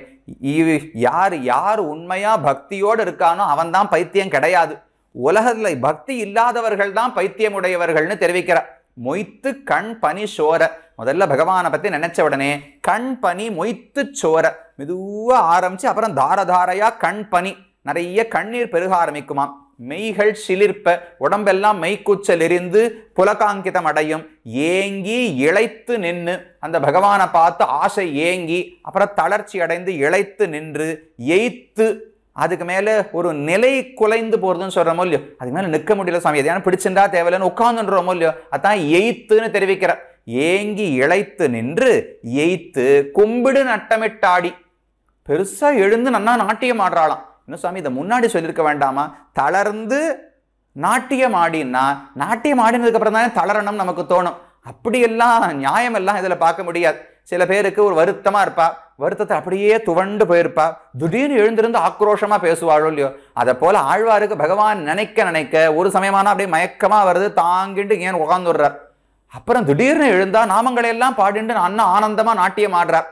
எப்படி வேணாலும் பக்தர்களுக்கு மாறலாம். அப்ப ஏங்கி இளைத்து நின்று எய்த்து கும்பிடு நட்டமிட்டு எழுந்து ஆடி பாடி இறைஞ்சி, இப்படி பகவானை ஆடி நாட்டியமாடி பாடி நாம சங்கீர்த்தனம் பண்ணி இறைஞ்சினா வணங்கின்னு அர்த்தம். இது எல்லாத்தையும் பண்ணி என் அத்தன் அச்சன் அரங்கனுக்கு, அத்தன்னா தகப்பனார் தந்தைன்னு அர்த்தம், அச்சன் அப்படின்னா சுவாமின்னு அர்த்தம். எனக்கு தந்தையும் அவர்தான், சுவாமியும் அவர்தான், பிறப்ப கொடுத்தவரும் அவர்தான், எனக்கு உடையவர் சுவாமியும் அவர்தான். என் அத்தன் அச்சன் அரங்கனுக்கு அடியார்களாகி அவனுக்கு அடியவனாக இருந்து அவனுக்கே பித்தராமவர்கள் பித்தர் அல்லர்கள். அந்த பகவானுக்கே பைத்தியமா யார் இருக்காளோ அவர்கள் பைத்தியமே கிடையாது. அப்ப யார் பைத்தியம்? மற்ற யார் முற்றும் பித்தரே. அந்த பகவானிடத்துல பக்தி இல்லாமல் இருக்கா பாருங்கோ, அவ எல்லாருமே பைத்தியம்தான். ஏன்னா எதுவுமே ஒழுங்கா தெரிஞ்சுக்கலையோ இல்லையோ. ஒருவன் பகவானை உணர்ந்தால்தான், அவனுடைய ஆணைதான் வேதம், அதன்படி நாம் நடக்க வேண்டும்னு புரிஞ்சின்றால்தான் அவனுக்கு ஞானம் இருக்குன்னே ஒத்துப்பா. இல்லாட்டா கண்ணனே கீதையில வையறார், மோகாஷாகா மோக கர்மாணஹா மோக ஜானாகா விசேதசா. எவனெல்லாம் பகவானை வெறுக்கிறானோ அவனுக்கு ஞானம் போய் அவன் செய்யற செயல் எதுவுமே பயன் கொடுக்காது, அவன் ஆசை எதுவுமே நிறைவேறாதுன்னு சொல்லிட்டார். அப்ப ஞானம் பொய்யாயிடுறதோ இல்லையோ. பைத்தியம்னா என்ன? இல்லாததெல்லாம் இருக்குன்னு நினைச்சுக்கிறது, இருக்கிறது இல்லைன்னு நினைச்சுக்கிறது, தப்பு தப்பா புரிஞ்சுக்கிறது தானே பைத்தியம். ஒரு அறியாமை, மயக்கம், கலக்கம் தானே. அப்ப யாரெல்லாம் பகவானிடத்தில் கலங்குகிறார்களோ அவர்கள் தெளிவாக இருக்கிறார்கள், நல்ல புத்திசாலிகள்னு அர்த்தம். ஏன்னா உண்மையை புரிந்து கொண்டு விட்டார்களோ இல்லையோ. யாரெல்லாம் கலங்கவே இல்லாமல் தெளிவா உலகத்தில் இருக்காளோ அவள்லாம் கலங்கி போயிருக்கான்னு அர்த்தம். ஏன்னா தெரிய வேண்டிய ஒரு உண்மையை தெரிஞ்சுக்கவே இல்லையே. மற்றபடி உலகத்துல எதையோ தெரிஞ்சுக்கலாம், பகவானுக்கு இந்த ஜீவாத்மா சேஷபூதன் கிங்கரன் என்று புரிந்து கொள்ளவில்லை, பக்தி ஏற்படவில்லை என்றால் அவர்கள்தான் பைத்தியக்காரர்கள். பக்தி இருந்து பைத்தியம் போல ஒருத்தன் ஆடினான்னால் அவன்தான் தெளிவுடையவன் என்று தெரிவிக்கிறார். பித்தராம் அவர் பித்தரல்லர்கள் மத்தையார் முத்தும் பித்தரே என்று 9வது பாசுரம் சொன்னார். கடைசி பாசுரத்தாலே பலஸ்ருதி சொல்லுகிறார். அல்லிமாமலர் மங்கைநாதன் அரங்கன் மெய்யடியார்கள் தம் எல்லையில் அடிமை திறத்தினில் என்னுமேவு மனத்தனாம் கொல்லிகாவலன் கூடல் நாயகன் கோழிக்கோன் குலசேகரன் சொல்லின் இன்தமிழ் மாலை வல்லவர் தொண்டர்கள் ஆவரே. இந்த 10 பாட்டை சொல்லுபவர்களுக்கு என்ன பயன் கிடைக்கும்னு சொல்றார். அல்லி மாமலர் மங்கை நாதன், இதழ்களோடு கூடிய தாமரை மலர், அதுல பிறந்த மங்கை ஸ்ரீதேவி நாச்சியார், அவளுக்கு நாதனாக ஸ்ரீயப்பதியாக இருக்கிறான் அரங்கன் திருவரங்கநாதன். அவனுடைய மெய் அடியார்கள் தம், உண்மையான அடியார்கள், அவனை அவனுக்காக விரும்பக்கூடிய அடியார்கள் தம் எல்லையில் அடிமை திறத்தினர். அவர்களுக்கு அடிமைத்திறம், அடிமை செய்வது, எல்லையில் அடிமைத்திறம், இன்னது இணையதுன்னு கிடையாது. என்ன விதமான கைங்கரியம், எல்லா விதமான கைங்கரியங்களையும் செய்ய வேண்டும். அதோட எல்லையில் அடிமையினால் பகவானுக்கு யார் முதல் பக்தனோ அவனுக்கு நான் பக்தனா இருக்கணும்னு கூட எண்ணம் கிடையாது. பகவானுடைய பக்தனுக்கு பக்தனுக்கு பக்தனுக்கு பக்தனுக்கு பக்தனுக்கு பக்தன் ஒருத்தர் இருப்பாரோ இல்லையோ, அந்த கடைசி நிலை பக்தன் இருக்காரே அவருக்கு நான் பக்தனாக இருக்க வேண்டும்னு பொருள். எல்லையில் அடிமைத்திறம்னா, இப்போ ஒரு நிறுவனம் இருக்கு, நிறுவனத்தில் முதலாளி இருக்கார், அவருக்கு வேலை பார்க்கணும் இல்லையா, அவருக்கு கீழே இந்த மேல்நிலை உயர்மட்ட குழு இருக்குமே அவர்களுக்கு வேலை பார்க்கணும். சாதாரணப்பட்டவர்களுக்கு நான் வேலை பார்க்க மாட்டேன்னு சொல்லக்கூடாதான். பகவானுக்கு தொண்டனாக இருப்பது எவ்வளவு முக்கியமோ அவன் தொண்டனுக்கு தொண்டனுக்கு தொண்டனுக்கு தொண்டனுக்கு தொண்டனுக்கு தொண்டனுக்கு தொண்டனுக்கு தொண்டனா இருப்பது முக்கியம். நம்மாழ்வார் பாடியே பாடினார், அடியார் அடியார் தம்மடியார் அடியார் தமக்கடியார் அடியார் தம்மடியார் அடியோங்களே. இப்ப கடைசி நிலை இருக்கோ இல்லையோ, அந்த கடைநிலை அடியவன் அவனுக்கு கூட நாம் அடியவனாக இருக்க வேண்டும். எல்லா விதமான அடிமையும் செய்ய வேண்டும். எல்லையில் அடிமை திறத்தினில் என்றும் மேவு மனத்தனாம். என்றும்னா இன்னும் எத்தனை நாள் இருந்தாலும் இதுக்கப்புறம் நான் மாற மாட்டேன். இன்னைக்கு பாகவதர்கள் சொல்லிட்டு நாளைக்கு பகவான் தான் முக்கியம்னு போக மாட்டேன். என்றைக்குமே எனக்கு பாகவதர்களுக்கு தொண்டு செய்வதில் தான் மனது மேவுகிறது, ஆசைப்படுகிறது, ஈடுபடுகிறது. என்ன மேவு மனத்தனாம். இப்படி யார் பாடினார்கள்? கொல்லிகாவலன், கூடல் நாயகன், கோழிக்கோன் குலசேகரன். குலசேகரன் அடியனுக்கு திருநாமம். கொல்லி காவலன், சேர தேசத்துக்கு நான் தான் காவலன். கூடல் நாயகன், கூடல் நகரம் மதுரைப்பட்டினம், மதுரைப்பட்டினத்தை தலைநகராக கொண்டது பாண்டிய ராஜ்யம். அதுக்கு கூடல் நாயகன், நான் தான் நாயகன்கிறார். அப்ப பாண்டியர்களையும் ஜெயித்து அரசாண்டு இருக்க வேண்டும். கோழிக்கோன், கோழின்னு சொன்னா உறையூர்னு அர்த்தம். உறையூர் தான் சோழர்களுக்கு தலைநகரமாக இருந்தது, அதுக்கும் கோன், நான் தான் ராஜாங்கிறார். இப்ப கொல்லி காவலன், கூடல் நாயகன், கோழிக்கோன். அப்ப சேர பாண்டிய சோழ ராஜ்யங்கள் மூன்றையும் ஆண்டிருக்கிறான் தெரிகிறது. கோழிக்கோன் குலசேகரன் சொல்லி இந்தமிழ் மாலை வல்லவர். நான் பாடின இந்த சொல் அழகான தமிழிலே பாடின மாலை, பாசுரங்களுடைய கோர்வையை உடையவர்னா பாசுரங்களை சொல்லுமவர்கள் படிக்குமவர்கள் தொண்டர்கள் ஆவரே, பக்தர்களுக்கு பக்தர்களாக ஆவார்கள் என்று பலஸ்ருதி சொல்லுகிறார். அதைத்தானே ஆழ்வார் ஆசைப்பட்டார். பக்தனுக்கு பக்தனாக இருக்கணும்னு ஆசைப்பட்டு நான் இந்த 10 பாசுரங்களை பாடினேன். இதை யாரெல்லாம் படிக்கிறார்களோ நீங்களும் பக்தர்களுக்கு பக்தனாக இருக்கலாம். ததீய சேஷத்துவ பரியந்தமான பகவத் சேஷத்துவத்தோடு இருக்கலாம். அனைவருக்கும் கிங்கரனாக வாழ்ச்சி பெறலாம்னு பாடினார். இல்ல ஒரே ஒரு விசித்திரமான பாடல் இருக்கு பாருங்க.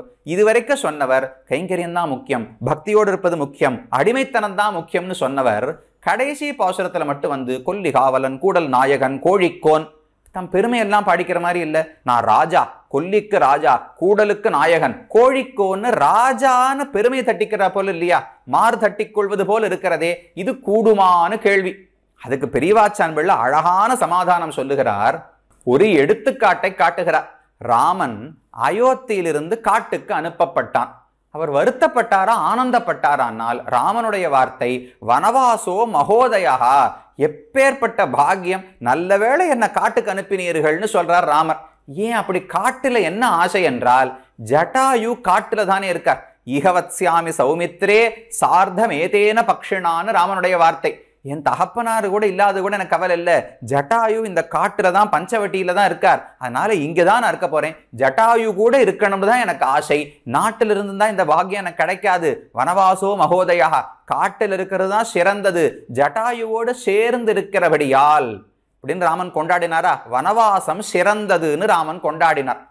இன்னும் கொஞ்சம் தூரம் கதையை புரட்டி பாருங்க. ஜட்டாயுவை ராவணன் கொன்று விடுகிறான், சீதையை அபகரித்து கொண்டு போய் விடுகிறான். அப்ப ராமன் சொல்ற வார்த்தை, ராஜ்யாத் பிரம்சா வனே வாசா சீதா நஷ்டா ஹதோத்விஜா ஈதிருஷி மமாலக்ஷ்மிஹி நிர்தஹேதஹி பாவகம். ஐயோ நான் என்ன தப்பு பண்ணினோ தெரியல, என்னுடைய தௌர்பாகியம், என்னுடைய பாக்ய ஹானிய பாரு லக்ஷ்மணா, வனவாசத்துக்கு போய் வந்துட்டேன் இப்படின்னு ராமன் சொல்றார். ஏன் வனவாசம் நல்லதுன்னு இப்பதானே சுவாமி பாடினார், அதுக்குள்ள வனவாசம் கெட்டதா போயிடுத்தான்னா, வந்தது வனவாசம் நல்லதுன்னு சொன்னது ஜட்டாயு இருக்கிறதுனால. இப்ப ஜட்டாயுவை ராவணன் கொன்னுட்டானோ இல்லையோ, அதனால வனவாசமும் சேர்ந்து பிடிக்காததா போயிடுத்து. வனவாசம் பிடிச்சதான் தான் இருந்தது, ஜட்டாயு இருந்தபடியால். இப்ப ஜட்டாயுவை இழந்த உடனே வனவாசமும் பிடிக்காததா போயிடுத்தோ இல்லையோ, இது எடுத்துக்காட்டு. இதை அப்படியே மாத்தி போட்டு பாருங்க. குலசேகர ஆழ்வாருக்கு இந்த சம்சாரத்துல பிறப்பதில் ஆசையே கிடையாது. ஊனேறு செல்வத்து உடற்பிறவி யான் வேண்டேன் என்று ஸ்பஷ்டமாக பாடுகிறார். ஐயோ, இந்த பிறவியே வேண்டாம், இந்த சம்சாரத்திலேயே வேண்டாம் என்று பாடக்கூடியவர், இந்த சம்சாரத்தில் பிறவி தாழ்ந்ததுன்னு கருதினவர், வேண்டாம் என்று தடுத்தவர்.